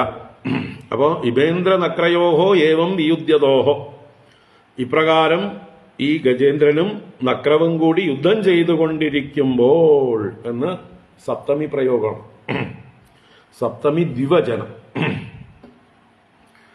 വികർഷതോഹോ, രണ്ടുപേരും വികർഷിക്കുന്നുണ്ട്, അങ്ങോട്ടും ഇങ്ങോട്ടും പിടിച്ചു വലിക്കുന്നുണ്ട്. അന്തരതഃ ബഹിഹി മിതഃ, മിതഃ അന്യോന്യം പരസ്പരം അങ്ങോട്ടും ഇങ്ങോട്ടും വലിക്കുന്നുണ്ട്. ഒരാള് അന്തരതഃ, ഉള്ളിൽ നിന്ന് ഉള്ളിലേക്ക് വലിക്കുകയാണ്. അതാരാ? നക്രം. നക്രം അന്തരതഃ വികർഷതഃ. മറ്റേ ഗജേന്ദ്രനോ ബഹിഹി, പുറത്തേക്ക് വലിക്കാനായിട്ട് ശ്രമിക്കുകയാണ്. തന്റെ തിണ്ണയിലേക്ക്, അല്ലെ, തന്റെ ലോകത്തിലേക്ക്, തന്റെ സാമ്രാജ്യത്തിലേക്ക് മുതലയെ കരയിലേക്ക് വലിക്കാൻ ശ്രമിക്കുകയാണ് ഈ ഗജേന്ദ്രൻ. മുതലയാകട്ടെ ഉള്ളിൽ നിന്ന് ഉള്ളിലോട്ട് വലിക്കണം. അതാണ് അന്തരതോ ബഹിഹി, ഉള്ളിലോട്ടും പുറത്തോട്ടും എന്നുള്ള അർത്ഥത്തില് അങ്ങോട്ടും ഇങ്ങോട്ടും വലിയാണ്. എന്നിട്ടോ ഹേ മഹീപതേ, അല്ലയോ ഭൂമിപതിയായ രാജാവേ, അങ്ങും ഇതുപോലെയൊക്കെ കുറെ യുദ്ധമൊക്കെ ചെയ്തിട്ടുണ്ടല്ലോ അല്ലേ? മറ്റു രാജാക്കന്മാരെയൊക്കെ കീഴ്പ്പെടുത്താനായിട്ട് ഇതുപോലെ പ്രാണനെ പണയം വെച്ചുകൊണ്ടുള്ള യുദ്ധമൊക്കെ ചെയ്തിട്ടുണ്ട്. അങ്ങനെയുള്ള ഈ യുദ്ധം സമാഹാ സഹസ്രം വ്യഗമൻ, സഹസ്രം സമാഹാ വ്യഗമൻ, സഹസ്രം 1000, സമാഹാ സംവത്സരാഹ, വ്യഗമൻ വിശേഷേണ ഗമിച്ചു, കടന്നുപോയി എന്നർത്ഥം. അപ്പൊ 1000 സംവത്സരങ്ങൾ കഴിഞ്ഞുപോയി. ഇവര് തമ്മിൽ അങ്ങോട്ടും ഇങ്ങോട്ടും പിടിയും വലിയും നടന്നുകൊണ്ട് രണ്ടുപേരും തമ്മിലുള്ള യുദ്ധം നടന്നുകൊണ്ടിരിക്കുന്നുണ്ട്. എന്നിട്ടും സപ്രാണയോഹോ ചിത്രം അമംസത അമരാഹ, ഇവരുടെ പ്രാണൻ 1000 സംവത്സരം യുദ്ധം ചെയ്തിട്ടും പോയിട്ടില്ല. അതാണ് സപ്രാണയോഹോ, പ്രാണനോടുകൂടി അവർ യുദ്ധം തുടരുകയാണ്. അപ്പൊ ഇതിനെ കണ്ട് അമരാഹ, അമരാഹ അമംസത, അമംസത മനിച്ചു, ചിന്തിച്ചു. എന്ത് ചിന്തിച്ചു? ചിത്രം, ചിത്രം, ആശ്ചര്യം, ആശ്ചര്യം. രണ്ടുപേരുടെയും ആ ശക്തി സമ്മതിക്കണം. രണ്ടുപേരുടെയും ആ ഒരു പ്രാരബ്ധവും, അല്ലെ, 1000 കൊല്ലം അങ്ങോട്ടും ഇങ്ങോട്ടും യുദ്ധം ചെയ്തിട്ടും അവര് തമ്മിൽക്ക് രണ്ടാൾക്കും ജയപരാജയങ്ങളില്ലാതെ, എന്നാ പ്രാണൻ പോകാതെ ഇങ്ങനെ ഘോരമായിട്ടുള്ളൊരു യുദ്ധം നടക്കുന്നുവല്ലോ എന്ന് ദേവന്മാർ ആകാശത്തുനിന്ന് ഈ യുദ്ധം കാണുന്നുണ്ട്. ഗജേന്ദ്രനും ഈ നക്രവും തമ്മിലുള്ള യുദ്ധം. കാരണം അവരൊക്കെ വരുന്ന സ്ഥലമല്ലേ ഇത്, വരുണന്റെ ഉദ്യാനമാണല്ലോ, വരുണന്റെ സരസ്സാണല്ലോ. അപ്പൊ അവർക്ക് വിവരം കിട്ടിയിട്ടുണ്ടാവും. അത് നമ്മള് ക്രീഡ ചെയ്യുന്നതായിട്ടുള്ള ആ ഋതുമത്ത് എന്നുള്ളതായിട്ടുള്ള ഉദ്യാനത്തിലെ, നമ്മുടെ ആ ജലാശയത്തില് രണ്ടുപേര് തമ്മിൽ വർഷങ്ങളായി യുദ്ധം നടക്കുന്നു എന്ന് അവർക്ക് എന്താ പറയുക ബ്രേക്കിംഗ് ന്യൂസായിട്ട് എത്തിയിട്ടുണ്ടാവും. അത് കാണാനായിട്ട് അവരൊക്കെ വന്ന് നിൽപ്പുണ്ട്. പക്ഷെ 1000 സംവത്സരങ്ങൾ കഴിഞ്ഞിട്ടും രണ്ടുപേർക്കും പ്രാണൻ പോകുന്നില്ല, പരാജയം ഉണ്ടാവുന്നില്ല. എന്നാൽ പതുക്കെ പരാജയം തുടങ്ങി. ആർക്ക്? ഗജേന്ദ്രൻ. അതാണ് തതോ ഗജേന്ദ്രസ്യ മനോബലൗജസാം കാലേന ദീർഘേണ മഹാനഭൂദ്വ്യയഃ വികൃഷ്യമാണസ്യ ജലേ വസീദതോ വിപര്യയോ ഭൂത് സകലം ജലൗകസഃ. തതോ ഗജേന്ദ്രസ്യ മനോബലൗജസാം കാലേന ദീർഘേണ മഹാനഭൂദ്വ്യയഃ വികൃഷ്യമാണസ്യ ജലേ വസീദതോ വിപര്യയോ ഭൂത് സകലം ജലൗകസഃ. തതഃ അങ്ങനെ 1000 സംവത്സരങ്ങൾ കഴിഞ്ഞപ്പോൾ അനന്തരം അർത്ഥം ദീർഘകാലം കാലേന ദീർഘേണ രണ്ടാം വരിയിൽ പറയേണ്ട. അപ്പൊ ദീർഘേണ കാലേന ദീർഘങ്ങളായ കാലം കൊണ്ട് 1000 സംവത്സരമുള്ള ഈ യുദ്ധം കൊണ്ട് ഗജേന്ദ്രസ്യ മനോബല ഔജസ മഹാൻ അഭൂദ്വ്യയ. ഗജേന്ദ്രസ്യ ആ ഗജേന്ദ്രന് മനോബല ഔജസ മനോബലം ഓജസ് ഇവയുടെയെല്ലാം മഹാൻ അഭൂദ്വ്യയ. മഹാൻ വ്യയ അഭൂത് അർത്ഥം. മഹാൻ വ്യയ എന്ന് പറഞ്ഞാൽ വലിയ വ്യയം, വലിയ നാശം. ഒരുപാട് അദ്ദേഹത്തിന്റെ ശക്തി ക്ഷയിച്ചു, മഹത്തായ നാശം ഉണ്ടായി എന്നാണ്. വലിയ നഷ്ടമുണ്ടായി. മഹാൻ വ്യയ അഭൂത്. കാരണം എത്ര കാലമായി യുദ്ധം ചെയ്തിട്ട്, യുദ്ധം തുടങ്ങിയിട്ട്. അപ്പൊ അദ്ദേഹത്തിന്റെ മനോബല ഔജസ. അപ്പോ അദ്ദേഹത്തിന്റെ ഇവിടെ മനസ്സ്, ബലം, ഓജസ് മൂന്നായിട്ട് കൊടുക്കാം. മനസ്സ് എന്ന് പറഞ്ഞാൽ മനസ്സിന്റെ ശക്തി, ധൈര്യം അഥവാ കോൺഫിഡൻസ്. കോൺഫിഡൻസ് ചോർന്നു പോവുകയാണ്, ധൈര്യം കുറഞ്ഞു വരികയാണ്. ബലം എന്നുള്ളത് ശരീരത്തിന്റെ കായബലം, ശരീരബലവും ക്ഷീണിക്കാൻ തുടങ്ങി. ഓജസ് എന്ന് പറഞ്ഞാലും അദ്ദേഹത്തിന്റെ ആ ഒരു പ്രാഗൽഭ്യം, ആ തേജസ് അതൊക്കെ നഷ്ടപ്പെടാൻ തുടങ്ങി. ആള് ക്ഷീണിതനായി എന്നർത്ഥം. അപ്പൊ മനസ്സും ബലവും ഓജസ്സും ക്ഷയിച്ചവനായി കാലം കൊണ്ട് മഹത്തായ ക്ഷയം അദ്ദേഹത്തിന് ഉണ്ടായി. കാരണം വികൃഷ്യമാണസ്യ ജലേ അവസീതതോ വിപര്യയോ ഭൂത് സകലം ജലൗകസഃ. അവിടെ അദ്ദേഹത്തിന്റെ ജലേ വികൃഷ്യമാണ, ജലത്തിൽ വികർഷിക്കുകയാണ്, പരസ്പരം പിടിച്ചു വലിക്കുകയാണ്. അങ്ങനെയുള്ള ഗജേന്ദ്രസ്യ അവസീതതഃ ഗജേന്ദ്രസ്യ, അവസാദനം എന്ന് പറഞ്ഞാല് തളർച്ച. അവസീതതഃ തളരുന്നവനായ ഗജേന്ദ്രന്റെ മനസ്സും ബലവും ഓജസ്സുമെല്ലാം മഹത്തായ വ്യയം സംഭവിച്ചു. എന്നാൽ ജലൗകസഃ സകലം വിപര്യയഃ അഭൂത്. വിപര്യയോ അഭൂത് സകലം ജലൗകസഃ. ജലൗകസ് എന്ന് പറഞ്ഞാൽ ജലവാസി, ജലം ഓകസ്സായിരിക്കുന്നവൻ. ഓകസ് വാസസ്ഥാനം. വനൗകസ് എന്ന് പറഞ്ഞാൽ വനവാസി. ദിവൗകസ് എന്ന് പറഞ്ഞാൽ ദേവലോകവാസി. ഇവിടെ ജലൗകസ് എന്ന് പറഞ്ഞാൽ ജലത്തിൽ വസിക്കുന്നവൻ. അപ്പോ മുതല ജലവാസിയാണ്. അപ്പൊ സ്വന്തം തിന്മയിലാണ്, അല്ലെ, സ്വന്തം വീട്ടിലാണ് മുതലയിരിക്കുന്നത്. അദ്ദേഹത്തിന് കംഫർട്ടബിൾ ആണ്. സ്വന്തം സാഹചര്യത്തില് നമുക്കൊക്കെ ശക്തി കൂടും, കോൺഫിഡൻസ് കൂടും, എല്ലാ സൗകര്യങ്ങളും ഉണ്ട്. അന്യദേശത്ത് പോയാൽ നമ്മുടെ ശക്തി കുറയും, അല്ലെ. മറ്റൊരാളുടെ കോട്ടയിലേക്ക് നമ്മൾ ചെന്നാൽ നമ്മൾ അശക്തരായിത്തീരും. അപ്പൊ ഇവിടെ ജലവാസിയാണ് മുതല. അതിന് യാതൊരു ക്ഷീണവുമില്ല. കാരണം എന്താ, ഈ ഗജേന്ദ്രന്റെ കാലിൽ കടിച്ചിട്ടുണ്ട്. അതിന്റെ രക്തമെല്ലാം ഉറിഞ്ചി കുടിക്കുന്നുണ്ട് കൂട്ടത്തില്. ഡ്രിങ്ക്സിനൊരു ബ്രേക്കൊന്നും വേണ്ട, ഭക്ഷണത്തിനും ബ്രേക്കൊന്നും വേണ്ട. അപ്പൊ രണ്ടും നടന്നുകൊണ്ടിരിക്കുന്നുണ്ട്. ഇവിടെ കുറച്ചായിട്ട് അല്പാൽപ്പം ഗജേന്ദ്രന്റെ മാംസം അകത്ത് പോകുന്നുണ്ടാവും, ഗജേന്ദ്രന്റെ രക്തം അകത്ത് പോകുന്നുണ്ടാവും. എന്തായാലും അദ്ദേഹത്തിന് ജലാശയത്തിൽ തന്നെ ആയതുകൊണ്ട് മറ്റൊരു തരത്തിലുള്ള ക്ഷീണവും ഉണ്ടാകുന്നില്ല. വാശി, രൗദ്രത കൂടിക്കൂടി വരും, അല്ലെ. ഈ മൃഗങ്ങൾക്ക് രക്തം എന്താ പറയുക, രുചിച്ചു കഴിഞ്ഞാൽ പിന്നെ അതിലൊരു വീര്യം കൂടാനുണ്ട്, ശക്തി കൂടാനുണ്ട്, ക്രൗര്യം കൂടും. അപ്പൊ അങ്ങനെയുള്ള ക്രൗര്യത്തോടുകൂടെ ആ മുതല കൂടുതൽ ശക്തിയെ പ്രാപിച്ചു. അതാണ് സകലം വിപര്യയഃ അഭൂത് എന്ന് പറഞ്ഞാൽ മറിച്ചായി തീർന്നു, വിപരീതമായി തീർന്നു. ആർക്ക് വിപരീതമായി? ഗജേന്ദ്രന് മനസ്സും ബലവും ഓജസ്സും മഹത്തായ വ്യയമുണ്ടായി എങ്കിൽ അതിന് വിപരീതം സംഭവിച്ചു മുതലയ്ക്ക്. എന്താ വിപരീതം? അദ്ദേഹത്തിന് ഈ മനഃശക്തിയും ബലവും ഓജസ്സും ഒക്കെ വർദ്ധിച്ചു വന്നു എന്നർത്ഥം. അവിടെ വ്യയം ഉണ്ടായപ്പോ ഇവിടെ അത് വർദ്ധിച്ചു വന്നു. കാരണം അദ്ദേഹത്തിന് സൗകര്യമായിട്ടുള്ള സ്ഥലത്താണ് അദ്ദേഹത്തിന്റെ വീട്ടിലിരുന്നു കൊണ്ടാണ് യുദ്ധം ചെയ്യുന്നത്. അപ്പോൾ ഒരു തരത്തിലും ക്ഷീണം ബാധിച്ചില്ല ആർക്ക്? മുതലയ്ക്ക്. അതാണ് 30-ാം ശ്ലോകം. തുടർന്ന് ഇത്തം ഗജേന്ദ്ര സ യദാപസങ്കടം പ്രാണസ്യ ദേഹി വിവശോ യദൃച്ഛയ അപാരയൻ ആത്മവിമോക്ഷണേ ചിരം ദദ്യൗ ഇമാം ബുദ്ധിമദാഭ്യപദ്യത. ഇത്തം ഗജേന്ദ്ര സ യദാപസങ്കടം പ്രാണസ്യ ദേഹി വിവശോ യദൃച്ഛയ അപാരയൻ ആത്മവിമോക്ഷണേ ചിരം ദദ്യാവിമാം ബുദ്ധിമദാഭ്യപദ്യത. ഇത്തം ഇപ്രകാരം ഗജേന്ദ്ര സഹ യത് ആപസങ്കടം പ്രാണസ്യ. അപ്പോ ആ ഗജേന്ദ്രൻ പ്രാണസ്യ സങ്കടം യത് ആപ, പ്രാണസങ്കടത്തെ പ്രാപിച്ചു. തന്റെ പ്രാണനിതാ നഷ്ടപ്പെട്ടുകൊണ്ടിരിക്കുകയാണ്. തനിക്കിനി അധികം ആയുസില്ല, തന്റെ പ്രാണൻ ആപത്തിലായിരിക്കുന്നു എന്നുള്ളതായിട്ടുള്ള ഒരു അവസ്ഥ വന്നു ചേർന്നു. അപ്പോ പ്രാണസങ്കടത്തെ പ്രാപിച്ച അദ്ദേഹം ദേഹി വിവശോ യദൃച്ഛയ, അദ്ദേഹത്തിന്റെ ഉള്ളിൽ എതിർച്ഛയ, എതിർച്ച എന്ന് പറഞ്ഞാൽ ഇവിടെ എല്ലാം ഈശ്വരേച്ഛ തന്നെയാണ്. യാദൃച്ഛികമായിട്ട് എങ്ങനെയെന്നറിയില്ല വിവശഃ പരമ അവശനായി തീർന്ന അദ്ദേഹം ആത്മവിമോക്ഷണേ അപാരയൻ, ആത്മവിമോക്ഷണെ തന്റെ മോചനത്തിൽ തന്നെ മോക്ഷിപ്പിക്കാൻ, തന്നെ മുതലയുടെ പിടിയിൽ നിന്ന് മോചിപ്പിക്കാനായിക്കൊണ്ട് അപാരയൻ അദ്ദേഹത്തിന് പാരം കാണാൻ പറ്റിയില്ല, അദ്ദേഹത്തിന് അതിൽ നിന്ന് രക്ഷ കിട്ടിയില്ല, സാധിച്ചില്ല, അശക്തനായിട്ട് എന്നർത്ഥം. അങ്ങനെ അശക്തനായിട്ടുള്ള ദേഹി ഗജേന്ദ്ര, ആ ദേഹവാനായിട്ടുള്ള ഗജേന്ദ്രൻ ഇങ്ങനെ പ്രാണസങ്കടം പ്രാപിച്ചപ്പോൾ ചിരം ദദ്ധ്യം, അദ്ദേഹത്തിന് കുറച്ചു നേരം അദ്ദേഹം ചിന്തിച്ചു എന്നർത്ഥം. ഇനിയിപ്പോ എന്താ വഴി? തന്നെ കൊണ്ടാവുന്നില്ല.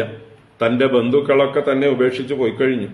കൂട്ടുകാരായിരുന്ന ഗജങ്ങളൊക്കെ കാരണം 1000 വർഷമായിട്ട് ഇവിടെ യുദ്ധം തുടർന്നുകൊണ്ടിരിക്കുകയാണ്. ഇപ്പൊ അവരുടെ റുട്ടീൻ നോക്കാതെ തന്നെ ഇപ്പം പറ്റുമോ? അല്ലേ? നമ്മുടെ കാരണവന്മാരൊക്കെ ICUവിൽ കുറേ ദിവസം കിടന്നാല് പേരമക്കളും ബന്ധുക്കളും ഒക്കെ കുറച്ചു നേരമൊക്കെ നോക്കിയിരിക്കും. അത് കഴിഞ്ഞ് ആവുമ്പോ വിളിക്കൂ എന്ന് പറഞ്ഞ് അവരുടെ ജോലികൾക്ക് പോകും. അപ്പൊ അതുപോലെ ഇവിടെ ഈ മറ്റാനകൾ അവരുടെ പ്രാരബ്ധം നോക്കി അവരൊക്കെ സ്ഥലം വിട്ടു. ഇപ്പൊ ഒറ്റയ്ക്കാണ് 1000 വർഷം നമ്മുടെ കഥാനായകൻ യുദ്ധം ചെയ്തത്. അപ്പൊ അദ്ദേഹത്തിന് ഇനി തന്റെ പൗരുഷം കൊണ്ട് രക്ഷയില്ല എന്ന് മനസ്സിലായി. അഹങ്കാരം ശമിച്ചു. നമ്മുടെ ഭീഷ്മപിതാമഹനെ പോലെ ആയി. ഇനിയിപ്പോ തന്നെ കൊണ്ട് ഒന്നിനും ആവില്ല. തനിക്ക് ഈ പാണ്ഡവന്മാരെ ജയിക്കാൻ സാധിക്കില്ല. ഈ കൃഷ്ണൻ കൂടെ നിന്നുകൊണ്ട് തനിക്ക് മുമ്പിൽ വലിയൊരു മലയായിട്ട് നിൽക്കുകയാണ്.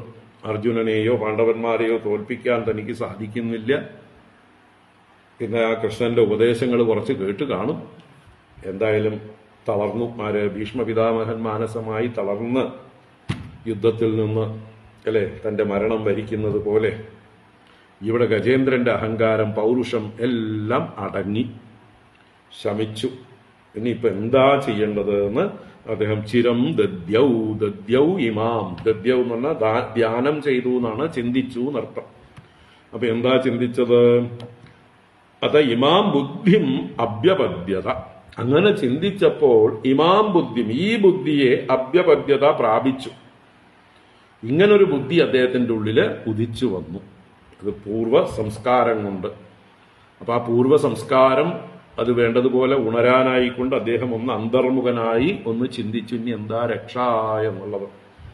അപ്പോ നമ്മൾക്ക് കഴിയില്ലെങ്കിൽ രക്ഷകനായിട്ടൊരാളുണ്ട്, ഈശ്വരൻ എന്നുള്ളതായിട്ടുള്ള ചിന്ത അദ്ദേഹത്തിന്റെ ഉള്ളിൽ വന്നു. അങ്ങനെ ഈ ജഗത്തിന്റെ മുഴുവൻ രക്ഷകനായിട്ടുള്ള ഒരാളെ കുറിച്ചിട്ടുള്ള സ്മരണ അദ്ദേഹത്തിൽ വന്ന് ആ ജഗത് രക്ഷകനായ ഈശ്വരനെ അദ്ദേഹം സ്തുതിക്കാൻ, പ്രാർത്ഥിക്കാൻ തുടങ്ങി. അദ്ദേഹത്തിന്റെ ചിന്തയാണ്, ഈ ചിന്തയെ പ്രാപിച്ചു എന്നുള്ള ഇമാം ബുദ്ധിം അഭ്യപദ്യത എന്നുള്ളത് തുടരുകയാണ്. നമാം ഇമേ ജ്ഞാതയ ആതുരം ഗജാഹ കുതഃ കരിണ്യഃ പ്രഭവന്തി മോചിതും ഗ്രാഹേണ പാശേന വിദാതുരാവൃതോപി അഹം ച തം യാമി പരംപരായണം. നമാം ഇമേ ജ്ഞാതയ ആതുരം ഗജാഹ കുതഃ കരിണ്യഃ പ്രഭവന്തി മോചിതും ഗ്രാഹേണ പാശേന വിദാതുരാവൃതോപി അഹം ച തം യാമി പരംപരായണം. ഇപ്പൊ നമാം ഇമേ ജ്ഞാതയ ഗജാഹ മോചിതും പ്രഭവന്തി എന്നെ മോചിപ്പിക്കുവാൻ പ്രഭാവമുള്ളവരാവുന്നില്ല, ശക്തിയുള്ളവരാവുന്നില്ല. ആര്? ഇമേ ഗജാഹ, ഈ ആനകൾ, എന്റെ എന്താ പറയുക സഖാക്കളായ ആനകൾ, ആതുരനായ മാം, ആതുരം ദുഃഖിതനായ എന്നെ, ജ്ഞാതയ ബന്ധുക്കളായിരിക്കുന്ന ആനകൾ, എന്റെ കൂടെ ഉണ്ടായിരുന്ന എന്റെ കൂട്ടുകാരൻ ജ്ഞാതികളായിരിക്കുന്ന ഗജങ്ങൾ, മോചിതും ന പ്രഭവന്തി, എന്നെ മോചിപ്പിക്കുവാൻ അവർ ശക്തരായിട്ടില്ല. കുതഹ കരുണ്യഃ, പിന്നെയാണോ പിടിയാനകളുടെ കാര്യം? അപ്പൊ വലിയ വലിയ ആനകൾക്ക് സാധിച്ചില്ല, കൊമ്പനാനകൾക്ക് സാധിച്ചില്ല. അപ്പൊ പിന്നെ പിടിയാനകളും കുട്ടിയാനകളുടെയും കാര്യം പറയേണ്ടതുണ്ട്. അവർക്കും എന്നെ രക്ഷിക്കാൻ കഴിയില്ല. അപ്പോ അന്യർക്കാർക്കും എന്നെ രക്ഷിക്കാൻ കഴിയില്ല. ഇനി എനിക്ക് സ്വയം രക്ഷിക്കാൻ കഴിഞ്ഞോ? അതുമില്ല. കാരണം ഗ്രാഹേണ പാശേന വിദാതുഹു ആവൃതോപി, ഞാന് വിദാതുഹു പാശേന, വിദാതാവിന്റെ ബ്രഹ്മാവിന്റെ നമ്മുടെയൊക്കെ കർമ്മഫലങ്ങളെ നമുക്ക് നിശ്ചയിക്കുന്ന ആ ഈശ്വരന്റെ വിധിയുടെ പാശത്താൽ, ആ പാശമാണ് ഇവിടെ ഗ്രാഹരൂപത്തിൽ വന്നിരിക്കുന്നത്, മുതലയുടെ രൂപത്തിൽ. ഇപ്പൊ ബ്രഹ്മാവ് എനിക്ക് മരണം തരാനായിക്കൊണ്ട് ഒരു മുതലയെ അയച്ചിരിക്കണം. ബ്രഹ്മാവിന്റെ പാശം തന്നെയാണ് ഈ മുതല.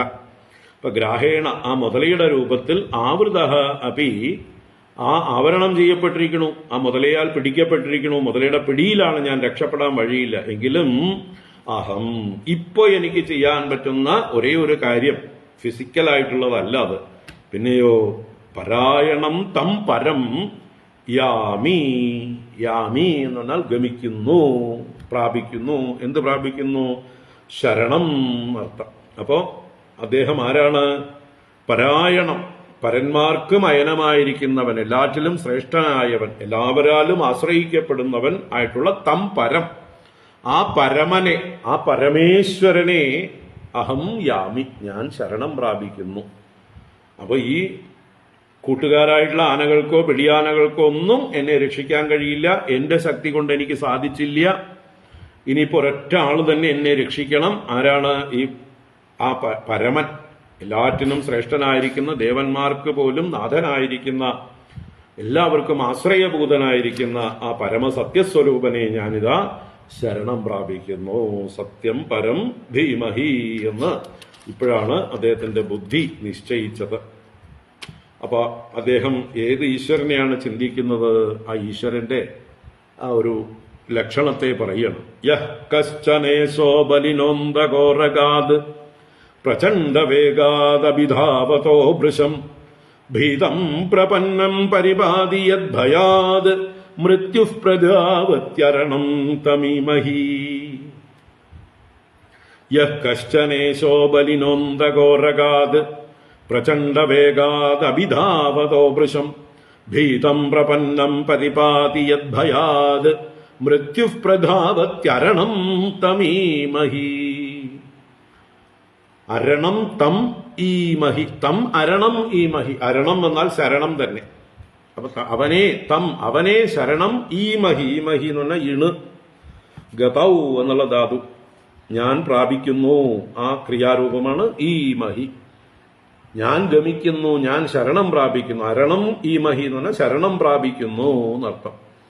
അപ്പൊ തം, ആരാണവൻ? അവൻ ആരാണെന്ന് പറയുന്നത്? യഹ കശ്ചന ഈശഃ ബലിനഃ അന്തക ഉരകാത് പ്രചണ്ഡവേഗാത് അഭിധാവതോ വൃശം ഭീതം പ്രപന്നം പരിപാതി. ആദ്യത്തെ ഒരു വിശേഷണം. പിന്നെ യദ്ഭയാത് മൃത്യുഹു പ്രധാവതി, രണ്ടാമത്തൊരു വിശേഷണം. അങ്ങനെ രണ്ട് വിശേഷണങ്ങളെ കൊണ്ട് അവനെ ഞാൻ ശരണം പ്രാപിക്കുന്നു. അപ്പൊ ആരാണത്? പ്രചണ്ഡവേഗാത് അന്തഘോരകാത് ബലിനഃ വൃശം അഭിധാവതഃ അന്തഘോരകാത് ഭീതം പ്രപന്നം യഹ് കശ്ചന ഈശഃ പരിപാതി. യഹ കശ്ചന ഈശഃ, ഏതോ ഒരു ഈശൻ, ഒരു ഈശനുണ്ട്. കശ്ചന ഈശഃ അനിർവചനീയ, കശ്ചന എന്നുള്ളതുകൊണ്ട് ആര് എന്താണെന്നൊന്നും പറയാൻ പറ്റാത്ത ഒരു ശക്തി വിശേഷമുണ്ട്. കശ്ചന ഈശഃ പരിപാതി, രക്ഷിക്കുന്നുണ്ട്. ആരെ? അന്തഘോരകാത് ഭീതം പ്രപന്നം, അന്തകനാകുന്ന ഉരകത്തിൽ നിന്ന് ഭയപ്പെട്ടവനും പ്രപന്നനുമായിരിക്കുന്ന, തന്നെ ആശ്രയിക്കുന്നവരെ പരിപാലനം ചെയ്യുന്നവൻ. അപ്പൊ അന്തകൻ ഉരകത്തെ പോലെ, അന്തകൻ എന്ന് പറഞ്ഞാൽ കാലൻ, ഉരകം സർപ്പം. അപ്പൊ കാലസർപ്പത്തിൽ നിന്ന്, കാലമാകുന്ന മൃത്യുവാകുന്ന സർപ്പത്തിൽ നിന്ന് ഭയപ്പെട്ട് ഈശ്വരനെ ശരണം പ്രാപിക്കുന്നവരെ രക്ഷിക്കുന്നവൻ, ഈശനായിരിക്കുന്നവൻ കശ്ചന ഈശഃ പരിപാലിക്കുന്നു. അപ്പൊ ഈ അന്തകോരകനെയാണ്, അന്തകനെ തന്നെയാണ് വിശേഷിപ്പിക്കുന്നത് പ്രചണ്ഡ വേഗാത്, ഭയങ്കരമായ വേഗത്തോടു കൂടിയവനാണ് ആര്? കാലസ്വരൂപൻ യമൻ. യമനെ തടയാൻ ആർക്കെങ്കിലും ആവോ? യമന്റെ ശക്തി തടയാൻ പറ്റില്ല. അതാണ് പ്രചണ്ഡ വേഗം. ബലിനഹ, ബലവാനാണ്, മഹാൻ ശക്തനാണ്. വൃഷം അഭിതാവത, വളരെ ശക്തിയോടുകൂടെ നമ്മുടെ നേർക്ക് പാഞ്ഞു വരുന്നവനാണ്. അങ്ങനെ ശക്തമായി പാഞ്ഞു വരുന്ന യമനെ തടയാൻ ആർക്കുമാവില്ല. അങ്ങനെയുള്ള അന്തകോരകാത്, പാഞ്ഞു വരുന്ന അന്തകനാകുന്ന ഉരകത്തിൽ നിന്ന് ഭീതം പ്രപന്നം, ഭയപ്പെട്ട് ഈശ്വരനെ ശരണം പ്രാപിക്കുന്നവരെ യഹ കശ്ചന ഈശഃ പരിപാതി, ഏതൊരു ഈശ്വരനാണോ പരിപാലനം ചെയ്യുന്നത്. അപ്പൊ മരണഭയമുള്ള സകല ജീവന്മാരും ഭഗവാനെ ശരണം പ്രാപിക്കുമ്പോൾ ഭഗവാൻ അവരെ രക്ഷിക്കുന്നു. ആ ഭഗവാനെ എല്ലാവരെയും മരണഭയത്തിൽ നിന്ന്, എന്ന് വെച്ചാൽ സർവ ഭയത്തിൽ നിന്നും, മരണഭയമാണ് ഏറ്റവും വലിയ ഭയം. അപ്പൊ മരണത്തിൽ നിന്നുള്ള മോചനത്തിലായിക്കൊണ്ട്, നാശത്തിൽ നിന്നുള്ള രക്ഷയ്ക്കായിക്കൊണ്ട് ഏതൊരുവനെ ശരണം പ്രാപിക്കും. അപ്പൊ നാശരഹിതനായ ഒരുവനെ വേണം ശരണം പ്രാപിക്കാൻ. എല്ലാവരെയും രക്ഷിക്കാൻ ശക്തിയുള്ള ഒരുവനെ വേണം ശരണം പ്രാപിക്കാൻ. അങ്ങനെ എല്ലാം തികഞ്ഞ ആ ഭഗവാനെ മാത്രമല്ല, യദ്ഭയാത് മൃത്യുഹു പ്രധാവതി, യദ്ഭയാത് ഏതൊരുവനിൽ നിന്നുള്ള ഭയം ഹേതുവായിട്ട് മൃത്യുഹു മൃത്യുദേവൻ കാലൻ പ്രധാവതി പ്രകർഷേണ ധാവതി ഓടിക്കൊണ്ടിരിക്കുന്നു. അല്ലെ? ആ മന്ത്രം നമ്മൾ എപ്പോഴും ചൊല്ലാറുണ്ട്. തൈത്തിരീയ ഉപനിഷത്തിലെ ഒരു മന്ത്രമാണ്. ഭീഷാസ്മാത് വാതഃ പവതേ ഭീഷോദേതി സൂര്യഃ ഭീഷാസ്മാദ് അഗ്നിശ്ച ഇന്ദ്രശ്ച മൃത്യുർധാവതി പഞ്ചമഃ. അപ്പൊ അവിടെയാണ് അസ്മാത് ഭീഷ, അവനിൽ നിന്നുള്ള ഭയം കൊണ്ട് സൂര്യൻ തപിക്കുന്നു, അഗ്നി തപിക്കുന്നു, അല്ല സൂര്യൻ ഉദിക്കുന്നു, അഗ്നി തപിക്കുന്നു, ഇന്ദ്രൻ അദ്ദേഹത്തിന്റെ പ്രവൃത്തി ചെയ്യുന്നു, കാറ്റ് വീശുന്നു, അഞ്ചാമനായ മൃത്യു ഓടി നടന്ന് പണിയെടുക്കുന്നു.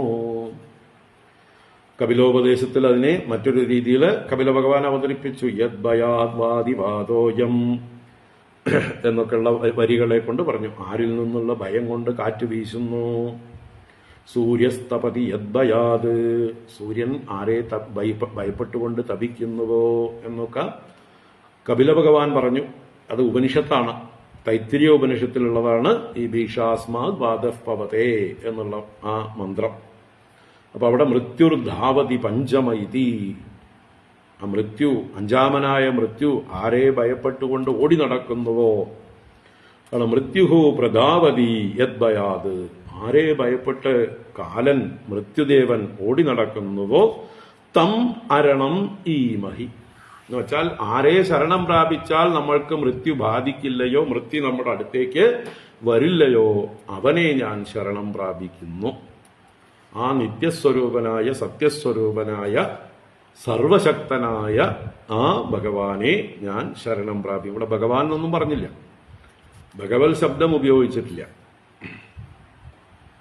എന്നുവെച്ചാൽ നിർഗുണ നിരാകാരമായ ഉപനിഷത്ത് പ്രതിപാദിതമായ ബ്രഹ്മതത്വത്തെയാണ് അദ്ദേഹം ശരണം പ്രാപിക്കുന്നത്. ഇനി അദ്ദേഹത്തിന്റെ സ്തുതി അടുത്ത അധ്യായത്തിൽ സ്തുതി മുഴുവനും നിർഗുണ നിരാകാര ഉപാസനയാണ്.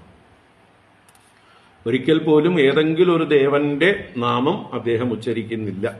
അങ്ങനെയുള്ള സഗുണസാകാരമായിട്ടുള്ള ഒന്നും അദ്ദേഹം പറയുന്നില്ല. അതാണ് അദ്ദേഹത്തിന്റെ ആ സ്തുതിയുടെ പ്രത്യേകത.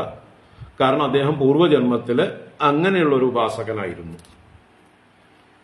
നിർഗുണ നിരാകാര ഉപാസകനായിരുന്നു. അതുകൊണ്ടാണ് അദ്ദേഹത്തിന് ദേഹാഭിമാനം നല്ലോണം ഉണ്ടായിരുന്നത്, ഭക്തി വേണ്ടത്ര ഉറച്ചിരുന്നില്ല.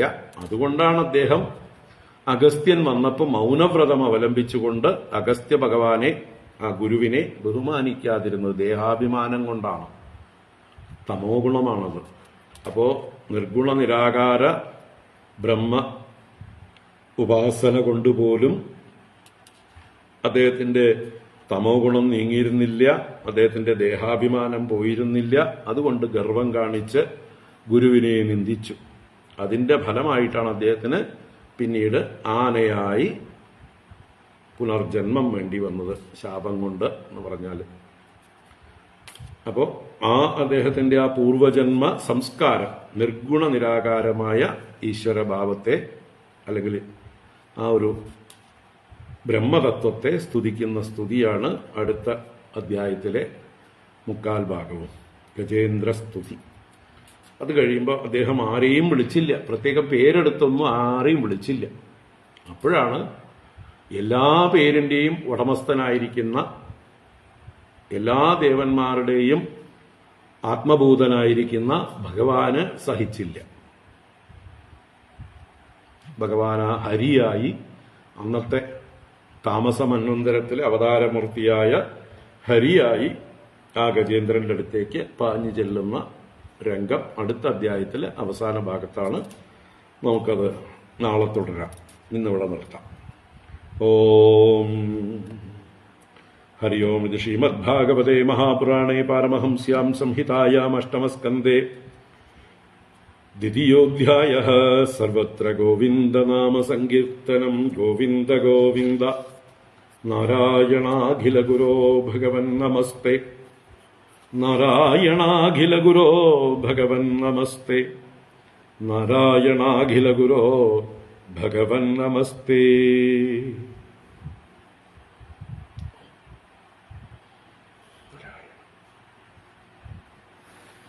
ഹരേ നമഃ.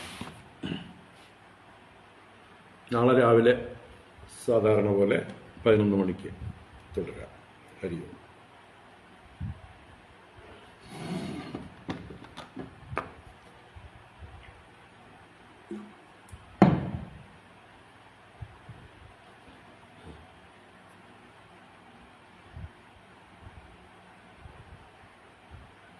എല്ലാവർക്കും ശുഭരാത്രി.